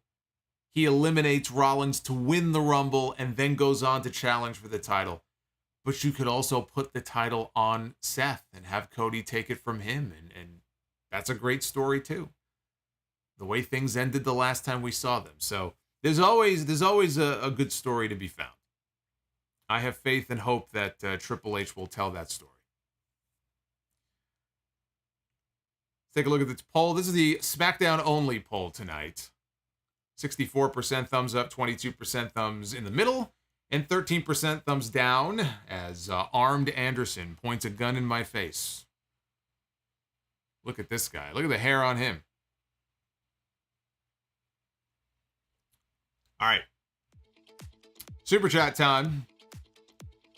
Oh boy, oh boy, we got a lot of them here. I want to see your super chats and your predictions for this pay-per-view. Big show tomorrow. Hey, we're only 40 likes off from 600. You guys, you're creeping up there. By the time I'm done with these super chats, we may be able to reach our goal. I don't know. It's going to be close. It's going to be a photo finish. 600 likes on this video to do Be the Booker at the end. Let's take a look at your super chats here. I will scroll all the way back in time.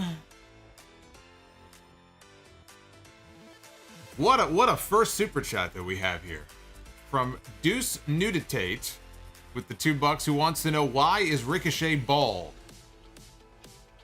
I don't know. You should ask Ricochet. I guess the ladies like the bald look. Ask Samantha Irvin. She likes Ricochet bald.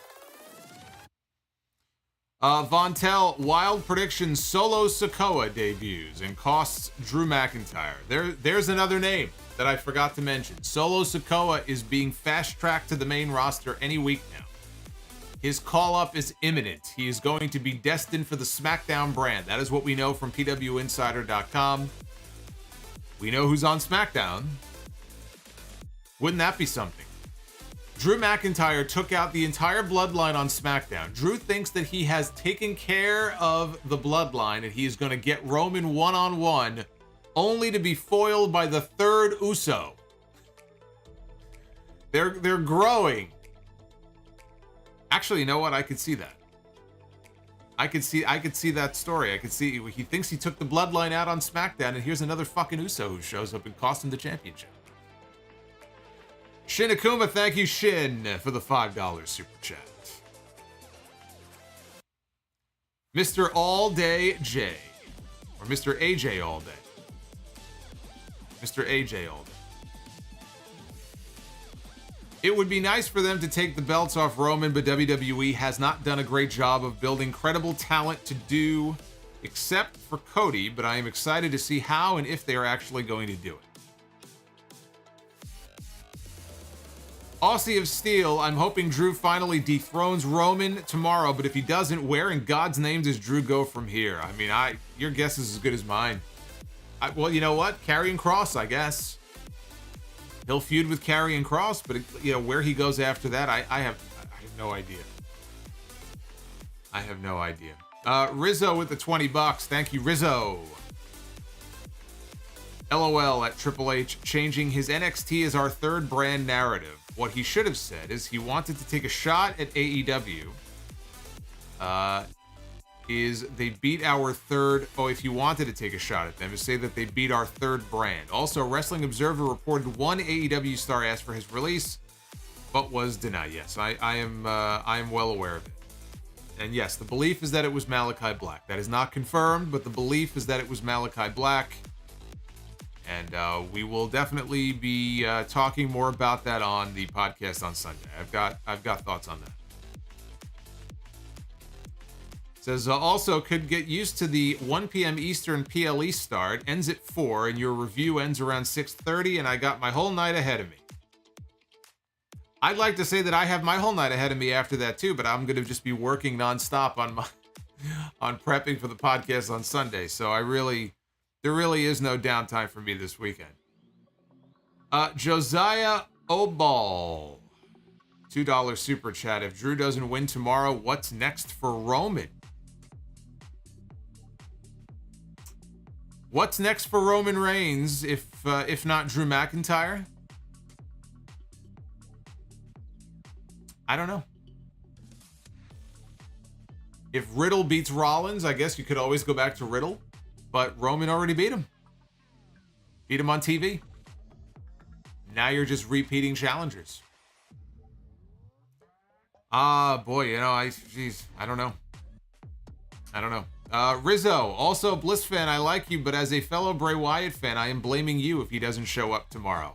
Well, there you go, Bliss fan. You have been put on notice. You have been going on for so long about Bray coming tomorrow that if he doesn't, you've got to wear a dunce cap on your head. That's it. That's the rules. You got to wear the dunce cap with the little helicopter spinny thing on top. The propeller. Rodimus Prime with the $10 super chat. Out of all 3 shows, which match do you think will be the sleeper match of the weekend? I am very bullish on Walter and Sheamus, as I said earlier. That is the match I am looking forward to the most this week. King Bling Blah, ununified the titles. The same was as 2002. New design.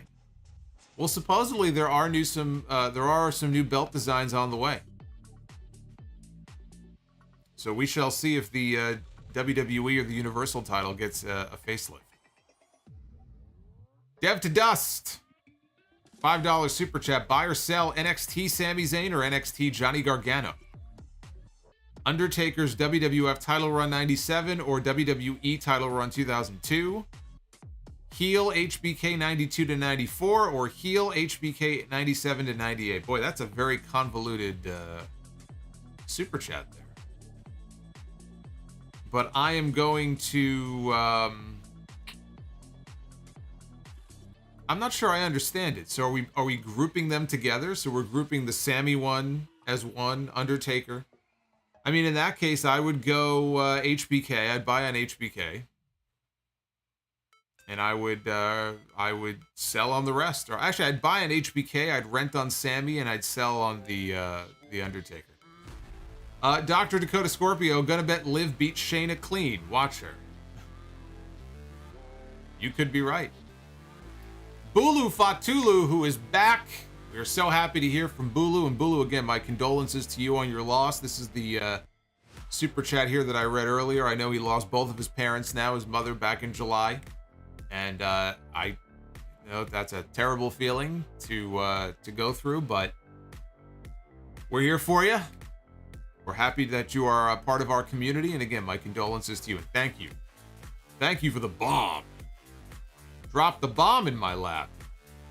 Rizzo, my sympathies to Bulu, but glad that he is okay now. We need the good professor back because I'm worried about Gotti. Yeah, I don't know what happened to Professor John Gotti. I have no... I said I think he got whacked.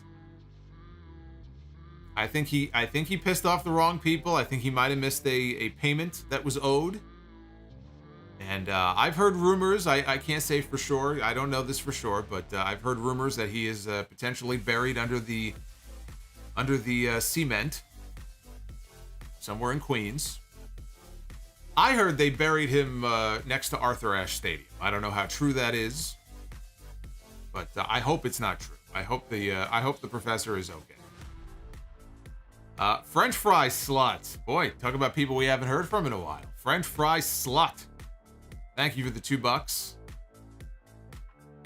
Drew Johnson, Bulu is back. Oh, hell yeah. He says, Bulu is my boy. You are the GOAT. See, I told Bulu we got a lot of fans here in this community. The Data and Boys podcast. What's the biggest storyline or booking decision that Tony Khan can do it all out to somewhat sway the momentum back in their favor? It would have to be something involving MJF. The return of MJF. MJF is what was getting them the most buzz a few months ago, and then he vanished. Him coming back should be a very big deal. Whether he attacks Punk at the end of the show or he's in the casino ladder match, whatever form that takes, it will involve MJF. That will get people talking the most. Bulu dropped another $100. Did I miss that one earlier? I think I did. Bulu dropped another $100 super chat. Bulu, you are putting a huge smile on my face tonight, heading into a very hectic weekend. Thank you, Bulu. Thank you, Solomonster in chat, for those kind words. All I can say is appreciate your parents or family, no matter how difficult they may be, because like a Thanos snap of a finger, they could be gone just like that. But I have been going to the gym, and it's been keeping me up. You keep doing your thing, Bulu. Thank you, brother. Bulu again here. I am the Eddie Munson of this chat. I took after my little sheep. I look after my little sheep. Good old Eddie Munson. Boy, Bulu's getting back in a big way. How many super chats in a row is this? Wow. Bulu says, Solomonster went to Vegas for the first time last month, and it was great. I won the jackpot. Next time I will drop a $500 bomb. Oh my goodness. I'm gonna be looking for that. I don't know if he's joking now. He might be joking. I'm trying to think, what is the biggest super chat that's ever been dropped? I mean, we've had people drop like individually, they've added up to a lot, but like the biggest singular super chat that I have ever had dropped on me in one of these streams, I want to say it was 300. Might have been 400, but I want to say it was three. It actually might have been Professor Gotti. I think I could swear there was a 300 at some point. That almost knocked me out of my chair. I think I'd fall out of the chair if a $500 one popped up on my screen. I think the stream would just it would terminate. I'd hit a button or something and we'd go off the air. We've got Bulu again. Top Gun Maverick, best movie of the year, and Batman, the most disappointing movie, according to Bulu. I have not seen Top Gun Maverick because I felt like it's been so long since I've seen Top Gun. I have to go back and watch that first before I see Top Gun Maverick. And I still have not seen the Batman. It's a very long movie. Did I get 500? I think I did give. Okay, you're right. KD says I got 500 from Gotti once. Yeah. Well, maybe he should have taken that 500 and given it to his bookie. Maybe that's why we haven't heard from him since then. No, I think you're right. I think Gotti dropped a $500 bomb once. King Bling Blah. Should Triple H be creative of Raw and give creative to someone else to make Raw and SmackDown more competitive? Who would be a good fit for the head of creative for SmackDown? Well, I could think of a name who currently is on SmackDown on most weeks. I can think of a certain someone who used to be the head writer for SmackDown many years ago and did a pretty good job of it at the time. The former executive director of Raw, Paul Heyman. You've got him right there. I think he could be a major asset for Triple H to lean on. I just don't know that Triple H is going to want to cede power. He's the head of creative for Raw and SmackDown. I don't know why he would want to give that up. But I think bringing Heyman in to assist on the creative end would be a fine idea. I think that would be a great fucking idea.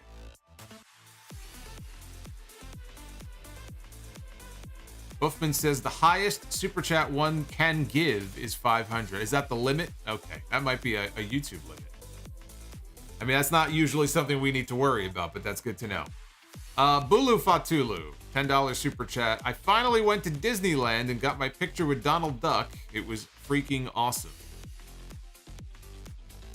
I haven't been to Disney. Well, you went to Disneyland. I never went to Disneyland. I was at Disney World about 25 years ago.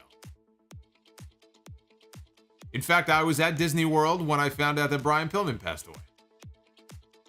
That's how I remember that. Dr. Dakota Scorpio, the act of God will help Roman, just like he helped Roman with the demon fish. That's right. That's right. It was the act of God that knocked Finn Balor, the demon Balor, off the top rope, flat on his fucking demon face. Roman doesn't need the bloodline. He's got the great beyond that can help him. Bulu, I am a fan for life. You come off as sincere and genuine. That goes a long way. Please don't ever change, brother. I will try not to. All I can do is come on here. I do me. What you see is what you get. I try to do my best. Boots. We did not get the summer of Punk. But will we get the fall of Punk? Yes, we will get the fall of Punk. It's September. We're only a few weeks away from the fall of Punk. Bulu. Just started watching The Boys, and it's a good show. That Homelander dude is the worst, but he is a very good villain. Yeah, The Boys is on my watch list. I heard good things about that. It's an interesting premise for a TV show. And keep or delete Homelander or the Governor as the most sadistic and hated villain. We'll see. I'm not familiar with the Homelander, but I love the Governor on The Walking Dead. So I will buy on the Governor. Rob G, Undertaker versus Triple H at WrestleMania 17 beats 27 and 28. Do you agree? Not in terms of it being like a big epic match. I can understand why people would say the end of an era match is it's the bigger match. But the better match, I think you're right.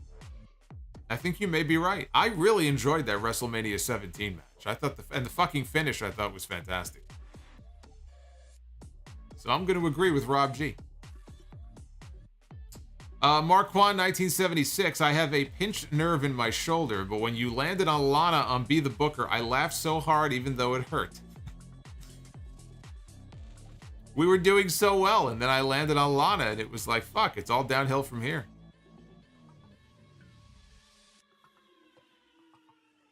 Someone wanted to know what the goal was with Be the Booker. The goal was 600 likes. So where are we at? We close? Brian Becerra with the $40 super chat. Looking forward for Clash at the Castle. You and me both. Tyrone Dunstan, buy, sell, or rent. Seinfeld, Hall & Oates, Bret Hart. Why are you doing this? It's like if I had triplets and you're asking me to choose who my favorite of all my children.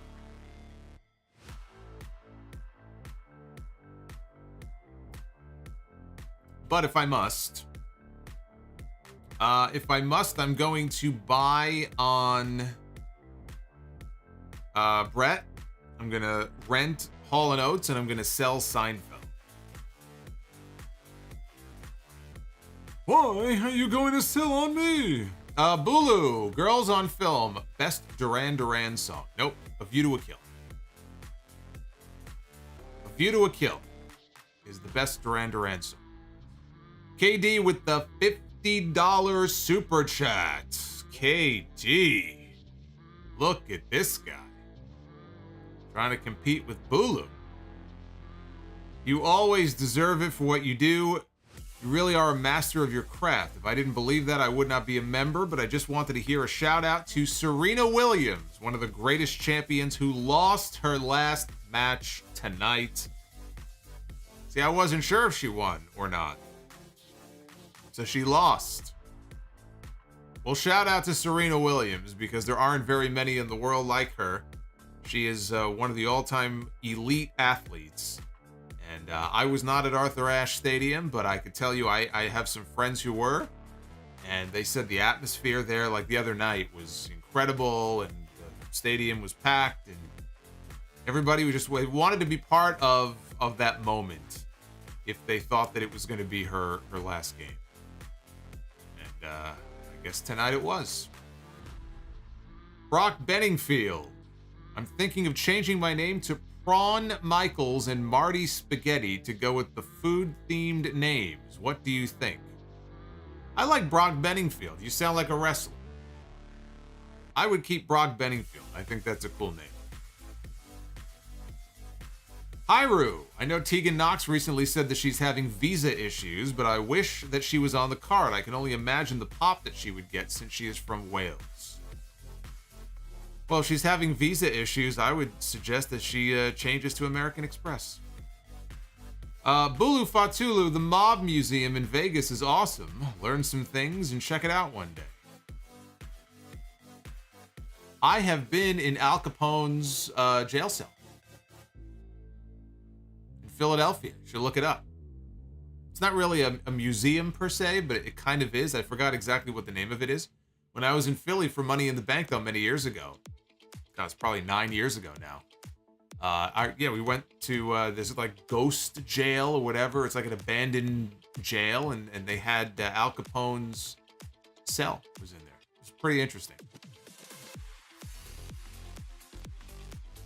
Uffman Entertainment doesn't make sense has been WWE's motto for years. They should have that in the signature at the beginning of the show. Doesn't, instead of like then, now, and forever. Doesn't make sense. Hopefully with Triple H now, that'll begin to change. Rizzo with the $10 super chat. I think Cody getting hurt ruined their plans because that was a very simple way to get one of the titles off of Roman. Because as you said, Cody's story is only the WWE title, and then have Drew fight for the Universal title. Yeah, I mean, again, injuries suck, and maybe that would have been the plan. Although, I don't know. I think Cody winning the title at WrestleMania is a bigger moment. Adam Turner. I have a theory. Seth Rollins mentions Roman often, but always gets interrupted. I think Seth beats Roman and Cody returns and beats Seth. It's just what I was talking about before. I think you may be onto something. Definitely a possibility. Joshua Edwards. Rollins has to win tomorrow. Too many losses. Yeah, but how many times has Riddle been stomped? I mean, the guy's got to have fucking brain damage by now. You know how many stomps he's taken in the last few months? He's got to win. He's got to win just as bad as Rollins does. I'm sorry. He wrestled Roman and he lost. I mean, Riddle's suffered some losses too. I think he's got to take this match. Unless they're going to run it back and do a second match and then Riddle's going to win. It's always possible, but I think Riddle has to win. Joshua Edwards. I just read that one. Aussie of Steel. Best version of Seth. Shield, Authority, Kingslayer, Messiah, or Drip God. Definitely not the Drip God. Shield. I thought he was the coolest when he was in the Shield. Javier Martinez. Liv is losing. She's going to film a movie. Really? What movie is she filming? I'm not aware of this. Is she filming a movie? I have no idea. What kind of movie is it? Joseph Brooks, what peak years in popularity would you have liked to have seen Stone Cold Steve Austin and Hulk Hogan in their dream match? I know it would have made millions. Hogan in 86. Austin in... See, Austin... I mean, if you want the better match, you really should go Austin 96. But in terms of peak popularity, I think you go Hogan 86 and Austin... 98.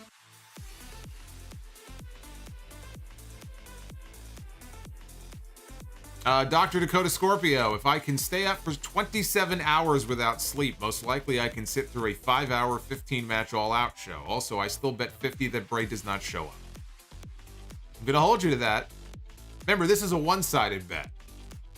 You're making the bet, not me. So, but I'm going to hold you to that. Liquid Sharingan says, "Two boobies. Two boobies indeed. We will storm the castle tomorrow in Cardiff for boobies." John Falchetta, if Drew is not winning, they may as well have him win by countout and do a confetti celebration. He will be yeah, have everybody, all the baby faces come out and put him on their shoulders and everything. Why not? He'll pretty much be done for at that point anyway. French Fry Slut, I'm going to see Kid Bandit tomorrow. Super excited. I'm very cool. Very cool. Temjin Zephyr to Bulu. Never let defeat have the final say. Touche. Sean D says, howdy, howdy, Sean D. What's going on, Sean D? Thank you for the $2. Samoan fan, quote, say what if you sleep with your sister? Still the greatest comeback to the what chant of all time. Bernard Frederick. From one Bret Hart fan to another, what Bret Hart match was your favorite? Oh my God. Says, I'm liking Bret vs. Stone Cold at WrestleMania. I mean, that's, again, it's like asking me to pick my favorite child here. I mean, favorite Bret Hart match. I'm very partial to that King of the Ring match with Mr. Perfect, but you know, I mean, there's the cage match with Owen. There's the submission match of WrestleMania 13. That's one of the best of all time. I mean, it's hard. It's hard to narrow it down to just one. It probably would be one of those three. Oh my God. Honestly, I think I would go with, you know what? I might go with WrestleMania 13. It's such a fucking great match with that double turn and everything. Even the post match with Shamrock, you know, when he waistlock takes down Bret Hart, the place is going, like, everything about that was just, it was so well done. But you can't go wrong with any of those. Like I said, the cage match, the King of the Ring match, I probably would go with WrestleMania 13. Rizzo says, that Visa joke made me spit out my water. Well, hopefully you didn't spit it on your computer or anything. Angry Magma. Al Capone's cell is supposedly haunted. Well, that, yeah. So again, that was the kind of the story of the entire prison, I think, is that it was supposedly haunted. I remember Steve Buscemi did the, like, you put these headphones on and he's the one kind of guiding you through the jail. I didn't really listen to Buscemi, but yeah, the whole premise of it is that it's haunted. I wish I could remember the name of it. But it was definitely in Philly or in that area. It was definitely in there somewhere. Armchair Critic, bigger star at their peak, Austin or Hogan? Austin. Tripod, I hope Hulk Hogan makes an appearance at Clash at the Castle and costs Roman Reigns the match against Drew McIntyre. Oh my God. Oh my God.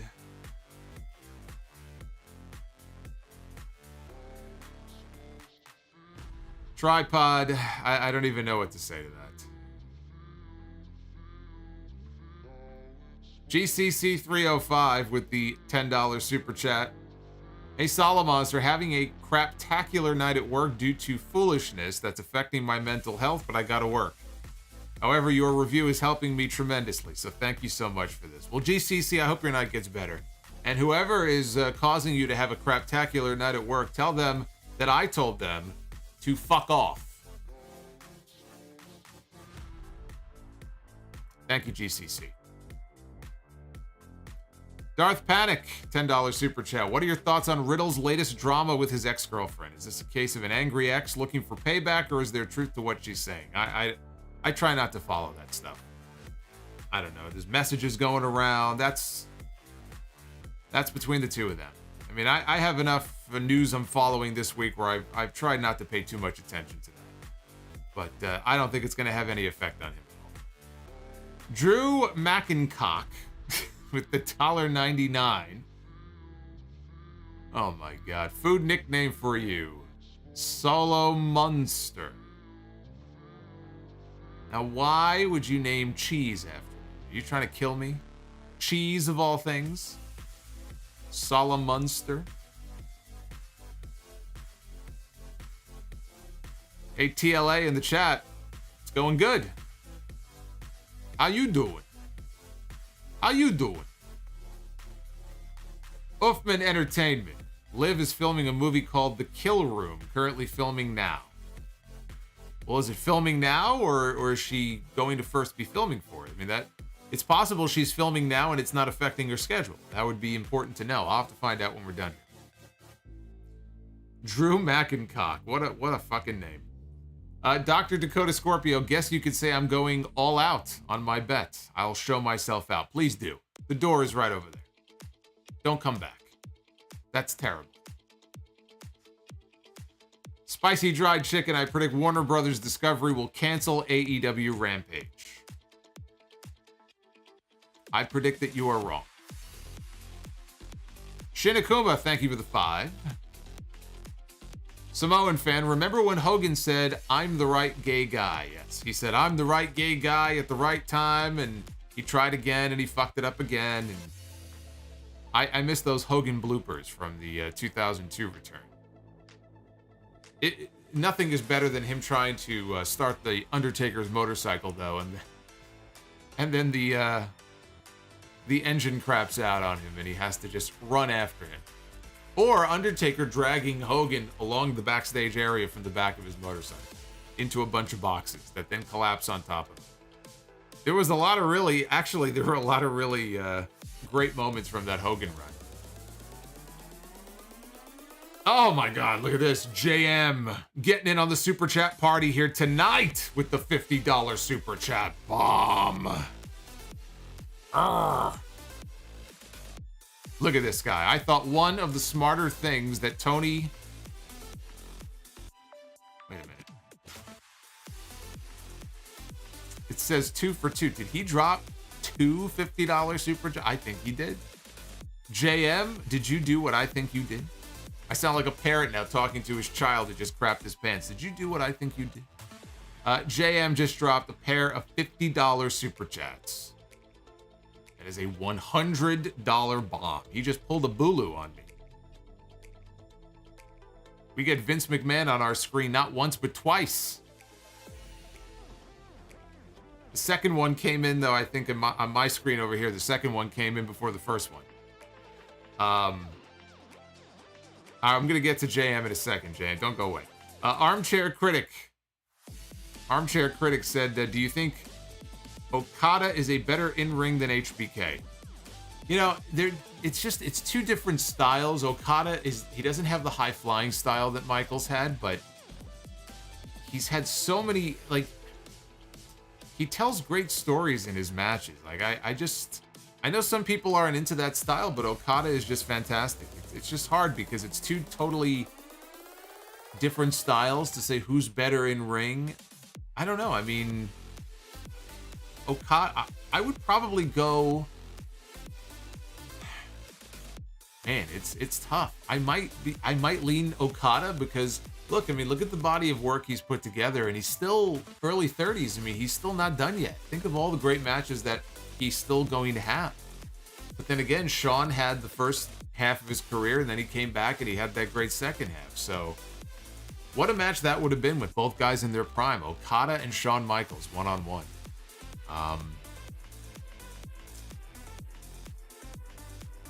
Yeah, you know, I might have to go Okada on that, but it's a tough one.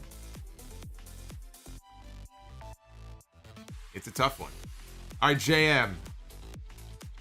His first Super Chat. Thought one of the smarter things Tony Khan did when starting AEW was granting the wrestling media direct access and interviews, as it brought AEW latitude in coverage and publicity. Now I think one of the smarter things Tony Khan can do is to stop doing interviews with the wrestling media, as he lacks the tact to answer certain questions without deflecting negative attention to his talent or backstage drama overshadowing the TV. He's definitely raised some eyebrows with some of the answers. I know he ruffled some feathers with that answer about Punk and Thunder Rosa. And honestly, I mean, he wasn't wrong in what he said, but he definitely, I think in certain situations, and the Big Swole thing on Twitter is a great example of that. There's just certain situations where he puts his foot in his mouth. And it's one of these like unforced error situations where he shoots himself in the foot and it doesn't have to be that way. I don't think he should stop doing them. I like the fact that he does them. Triple H used to do something similar before the NXT events. Frankly, I'd like to see Triple H start to incorporate them with the main roster stuff as well. So I don't want to see him stop. I just think he just needs to be more careful with some of the answers and the way he words certain things, because I know that some of the comments he made are going to upset people who work for him. And you don't want to create an environment where all of a sudden people are like, well, wait, what did he say? Is that how he really feels? And all of a sudden you're just creating tension where tension doesn't need to exist. So I just think he needs to be a little more mindful of how he phrases certain things.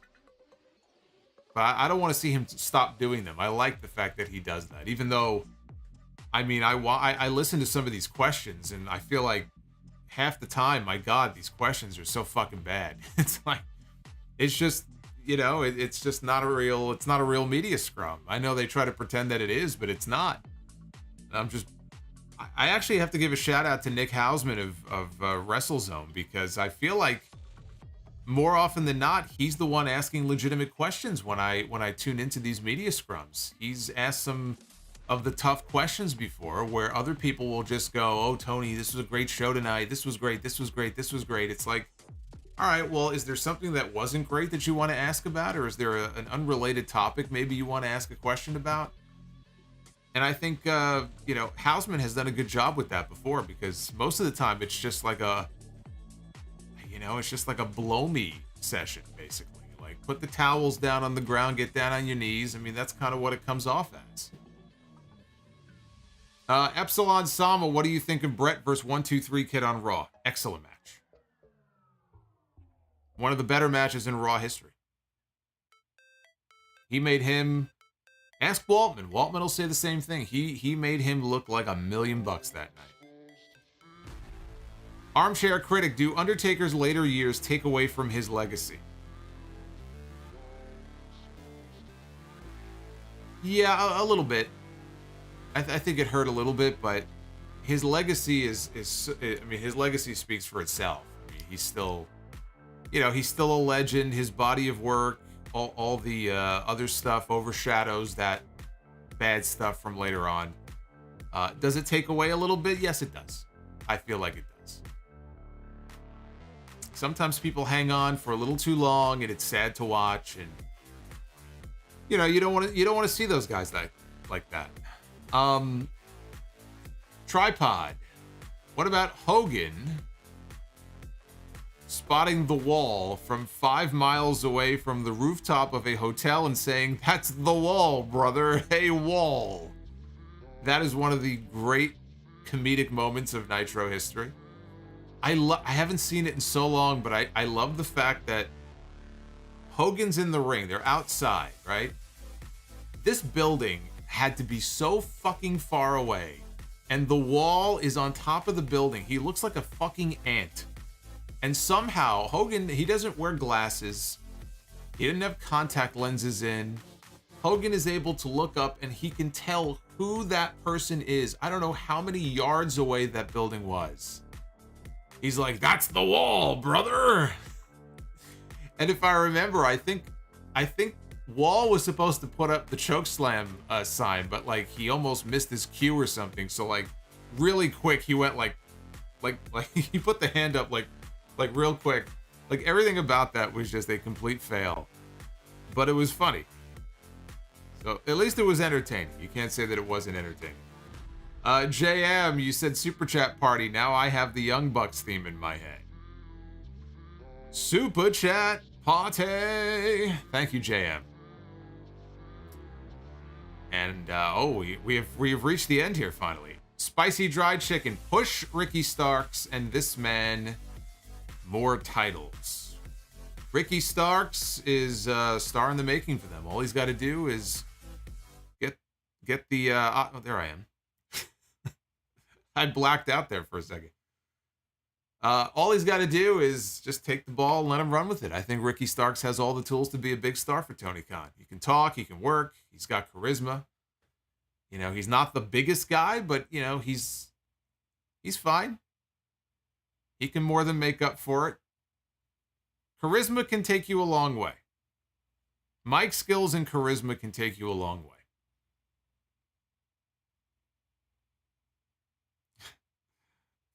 Fade to black.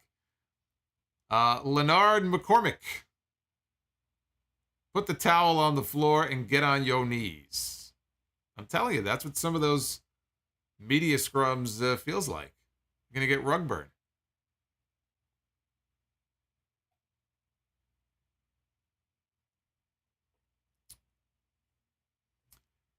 All right, well, I believe that we have surpassed the goal for tonight. Yes, we have. Look at this. You guys came through, man. 650 plus likes here on the live stream. You know what that means. It's Friday night. You know what that means. Time to be the booker. Ladies and gentlemen, it is now time to be the booker. It is time to be the booker. You guys demanded it. I am but a humble servant. Shall give you what you asked for. We will begin here with the men. We're going to book ourselves a singles match with the men. I'll tell you what. I think tonight... Oh, look, it's Tony Contana. There he is. Tony Contana. Hey, Tripod says, got to get back to work. Have a good night, Solo. Tripod, thank you. Thank you for all the love. I appreciate it. Let's book these matches, and all of the matches that I booked tonight are ladder matches. So let's see who ends up in these ladder matches. We begin with... Oh, my God. It is Wolverine, everybody. Look at that punch, man. He decked Ziggler. Look at the sell from Dolph Ziggler. Look at the way he sold that shot. I'm stalling here because I forgot Hugh Jackman. There we go. I was trying to give myself time to remember his name. Let me put over Dolph Ziggler as I try to remember this man's name. Hugh Jackman. Hugh Jackman. It's a good name. His last name is not Jazz. All right, let's see. Hugh Jackman. This guy's jacked, man. Hugh Jackman in a ladder match. Let's see who he's going to be stepping into the ring with. Hugh Jackman and Kota Ibushi in a ladder match. Holy shit. That sounds like a hell of a match. It's the match I never knew I wanted to see. Hugh Jackman and Kota Ibushi in a ladder match. That's the most random match I think I've ever booked here in this segment. Yeah, we gotta get Ibushi back, man. He's gotta heal up soon. Get the surgery. I don't know, man. Do whatever you need to do. We gotta get Ibushi back in the ring. Mr. Iran, Sir Biology 3. Just subscribe. Mr. Iran, Sir Biology 3. Just subscribe to the channel. What a name. Welcome. Hugh Jackman and Kota Ibushi in a ladder match. That's pretty nuts. On the women's side, oh, it's Beth Phoenix. Arrgh! Look how angry she looks. Arrgh! You think we're going to get the match with her and Rhea Ripley? What do you think? Are we going to get Rhea Ripley and Beth Phoenix soon? On WWE television? Well, she is a WWE Hall of Famer, so that's not a bad way to start these things. Beth Phoenix in a ladder match, one-on-one with the ninth wonder of the world, Shayna.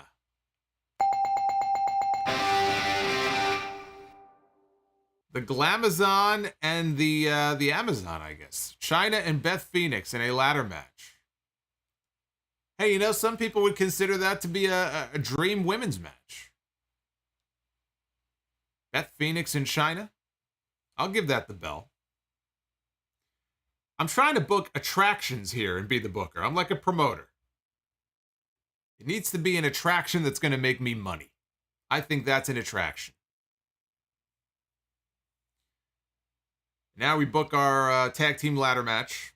We begin with Hunter and McCall. I was wondering when this would pop up.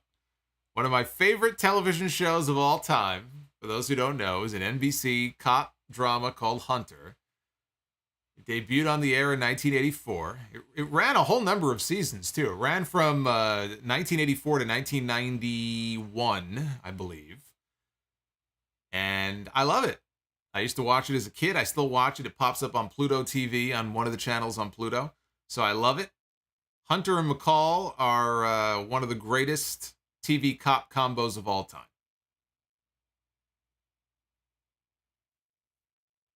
Hunter and McCall can take on any challenge. It'll be Hunter and McCall taking on...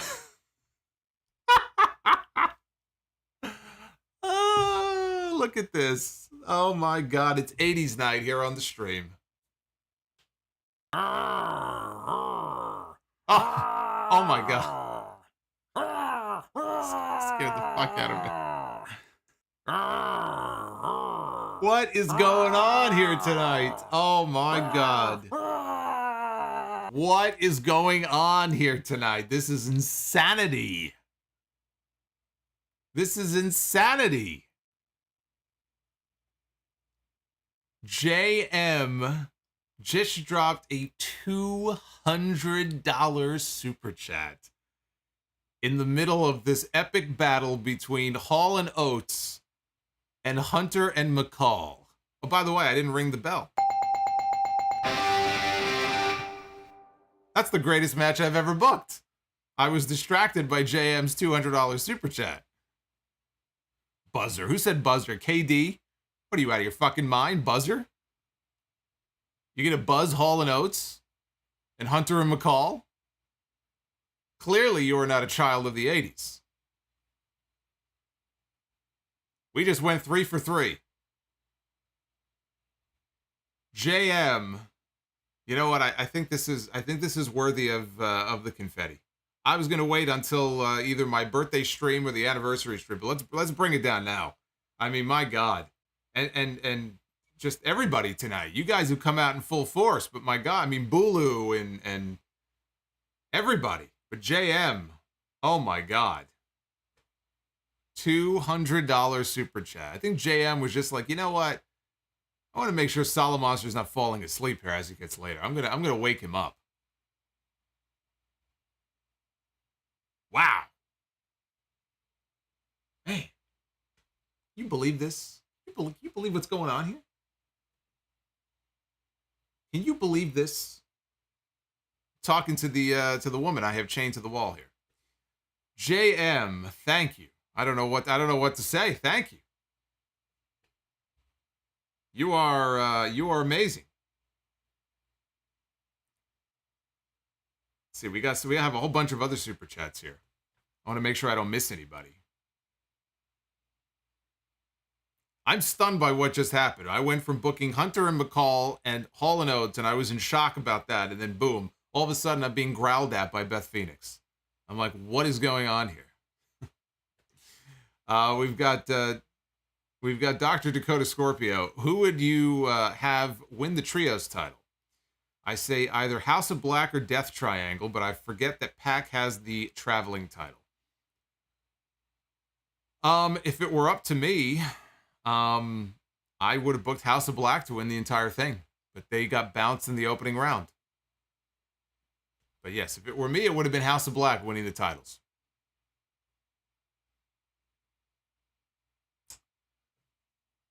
Bernard Frederick with the $5 super chat. Remember back when WWE played Be the Booker with the WWE Universe about 10 years ago or so? They called it blank. I don't remember that, no. I have no recollection of that. Why are there non-wrestlers on Be the Booker? Because I said so, that's why. Because it makes it interesting. You never know who's going to come up. The whole point is I'm trying to book interesting matches that you wouldn't think of. I mean, if I book Randy Orton against, fucking Bull Buchanan, who gives a shit? Spices things up a little bit. Plus, I actually think, Fred Dryer played in the NFL back in his heyday. I think he would be able to hold things down well in the ring.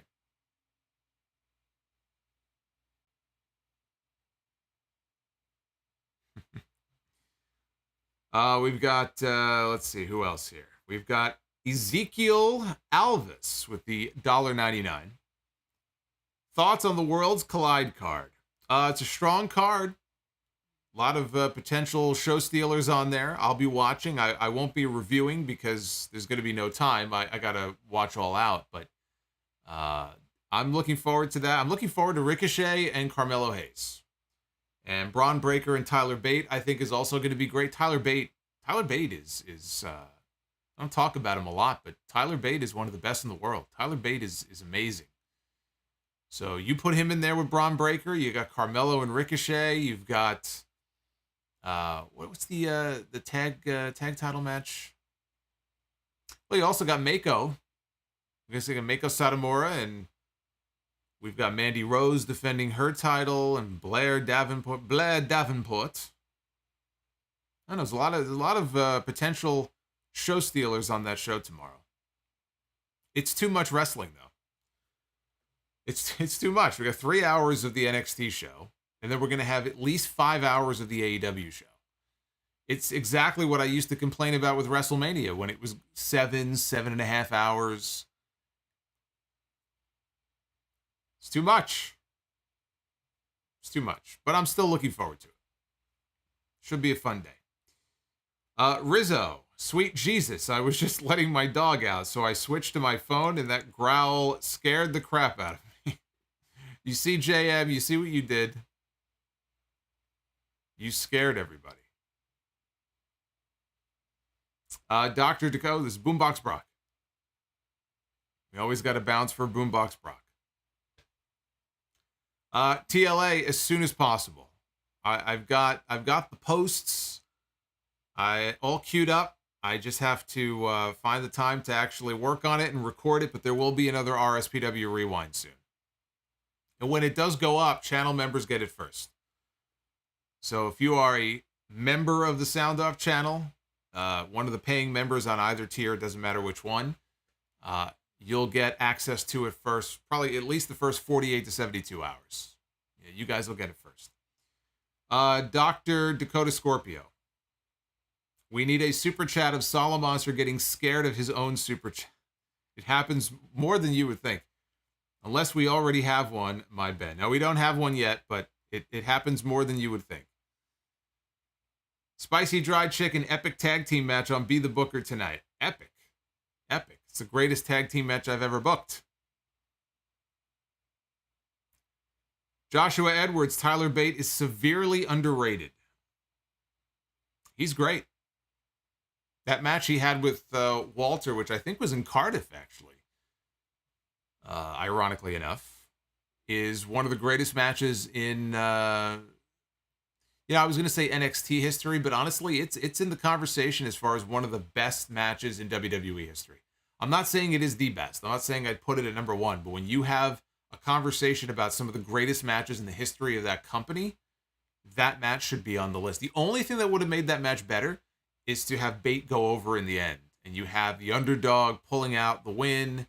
He lost, but I mean, just a great match. I mean, what more can I say? And you see the same thing with Walter and Ilya Dragunov. I mean, NXT UK gave us some incredible matches. And I'm glad that those key players have been ported over to the US. Obviously, Walter's on the main roster now, but, Bate now is in NXT, and they moved over some of the other people from that brand. Him and Pete Dunne and Walter, I mean, those were some of the key guys, man. I know Dragunov is hurt, but I would hope that when he's all healed up, he'll be on NXT as well. We've got the Dada and Boys podcast. Best character in the Breaking Bad Better Call Saul universe. I have to go with Hector Salamanca or Gus. Well, I mean, I got to show love to Mike. I mean, Mike is great. Mike is just a great character. Lalo is a great character from Better Call Saul. I mean, think about it. A whole character was created on a throwaway line on an episode of Breaking Bad. Early in the series, when they ask Saul, who's Lalo? And he's like, don't worry about it. And so they do this prequel series, and an entire character is created out of it. And it's one of the best characters in the entire series. Vince Gilligan is a genius. Jeremiah, do I have any Labor Day plans? I'm sure I'll be working on something. Yeah, people keep asking about RSPW Rewind, and there's other members-only stuff. I mean, there's a lot of, I don't know. There's a lot of, I'll have a lot of audio work to do, too, because I'll be pushing the audio for the All Out show out to the feed, so there's that. Prepping for the Monday Night Raw stream that night. So, yeah, I mean, I'll be working. Robert says, did I see Halloween 60? After you mentioned it the other night, I did. I watched it. It was funny. I thought it was an actual like fan movie. I didn't realize it was a 3-minute YouTube parody, but I enjoyed it.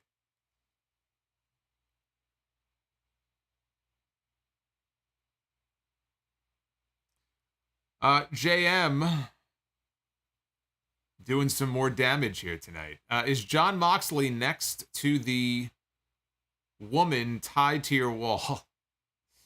If so, can you ask him what he thinks about Kevin Dunn still producing WWE television? I mean, I could ask him. I mean, he doesn't really like it when I interrupt him. No, she's over there. She's on the wall. She's over there. She's sleeping. I don't want to wake her up. Moxley's over here. I told you, he's off in the corner. He's bleeding. He's got a puddle of blood on the floor, but I mean, I could ask him. I mean, Mox, what do you think about Kevin Dunn still working in WWE? Fuck Kevin Dunn. All right. See, I mean, he's predictable. I knew he was going to say that. His answer never changes. But I hope that answers your question. All right, we are all caught up on your super chat. You guys blew it up tonight. Like, you blew it up. And there were some good questions in there, too. I'm all pumped and ready for Cardiff in just over 12 hours from now. 1 o'clock start time. I guess I'll be eating lunch while we watch Clash at the Castle. No, Cassio Black, $10 super chat. Unpopular opinion. Lalo was not a good character. Some of the things he got away with, I thought I was watching a Halloween movie. No, I mean, I don't think he wasn't doing anything supernatural. I just think that, a guy who walks around like that with a big smile on his face, when you know what he's capable of, there's something very unnerving about a character like that. And I thought that, Tony Dalton, he played it just perfectly. Always a sense of dread in the scenes that he was in. Even when he had a big smile on his face. Thomas with the $2. Enjoy this wrestling weekend we have. Thank you, Solomonster. I will enjoy it. I hope you do as well. And Spicy Dried Chicken, the good son scenario. Save one and let the other go. Jamie Hayter or Britt Baker? I'm going to save Jamie Hayter.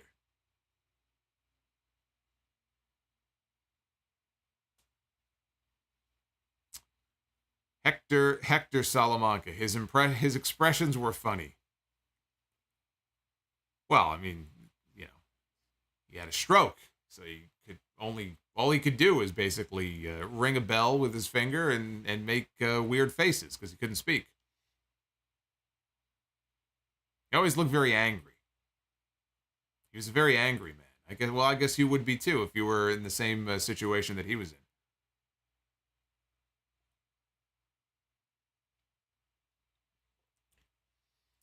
Rizzo, I need to know if your brother can hear you. Like when you said you have a woman tied up and Moxley is bleeding in your room. Is he just shaking his head? Probably. Probably. He's probably in the other room going, what the fuck is he? He's talking to himself again. There he goes, talking to himself again. But he's used to it by now.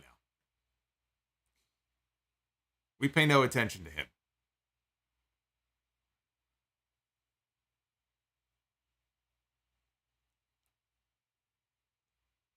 Am I still a fan? Am I still a sucker for Katrina? Katrina is great. Yeah, of course. I miss seeing Katrina on TV. I miss Lucha Underground. But that's neither here nor there. All right, this is good shit, guys. I've had fun hanging out with you tonight. It's getting late, so I want to let you guys go.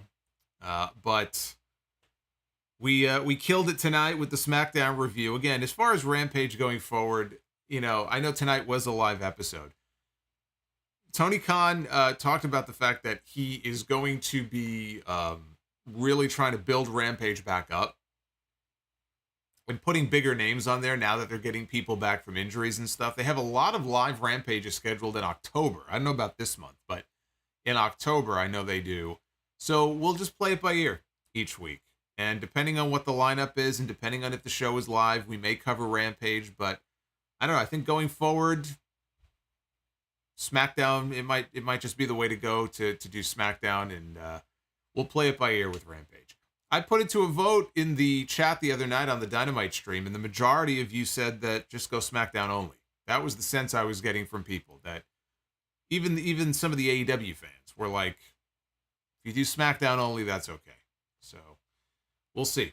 I mean, he's got to do something though. He's got to make that show more meaningful. Otherwise, I mean, what's the point? When I can go live an hour earlier, and talk about SmackDown instead of going live later and talking about a show where it's just a bunch of squash matches. I mean, it seems like a pretty simple solution to me. Who was this? Is this Joseph? Joseph dropped a $4.99. From 2000 to now, what peak physical years would you have like to have seen Sting and The Undertaker in their dream match? Undertaker didn't really hit his physical prime until like 2006. So I would probably say 2006 or 2007 Undertaker. And for Sting, man, I loved Surfer Sting back in the early 90s, but I would say, but that's not the dream match people want. People want Kross, Sting, and The Undertaker. So I would say like 2006 Undertaker and probably like 1999 Sting. Yeah, I'd probably go like 99 Sting. Dr. Dakota Scorpio, here's half of it now. Not expecting Bray to show up, but expecting an overbooked interference in Drew and Roman. Still think that Liv beat Shayna clean. Good night, everybody, and glad to see Bulu again. Yes, we are all happy to see Bulu back. EJ Slemp was at Rampage tonight, and after the show, Starks and Jericho had a quick confrontation. Would like to see them feud next as long as Starks goes over. Yes, I think Chris Jericho and Ricky Starks would actually be a fine feud. And I think Jericho would put him over at the end. It'd be a big name for Starks to work with. Yeah, get him in there with somebody like Jericho. He's a former world champion. It's a big name for him to beat. Drew Johnson, stop being an HBK hater. Okada over HBK. Get real. See, I knew that would bother him. I knew that would bother Drew. I said HBK, prime HBK, one of the best. It's just that Okada's body of work, it's also very strong. And he's not even done yet. It's not a knock on Sean.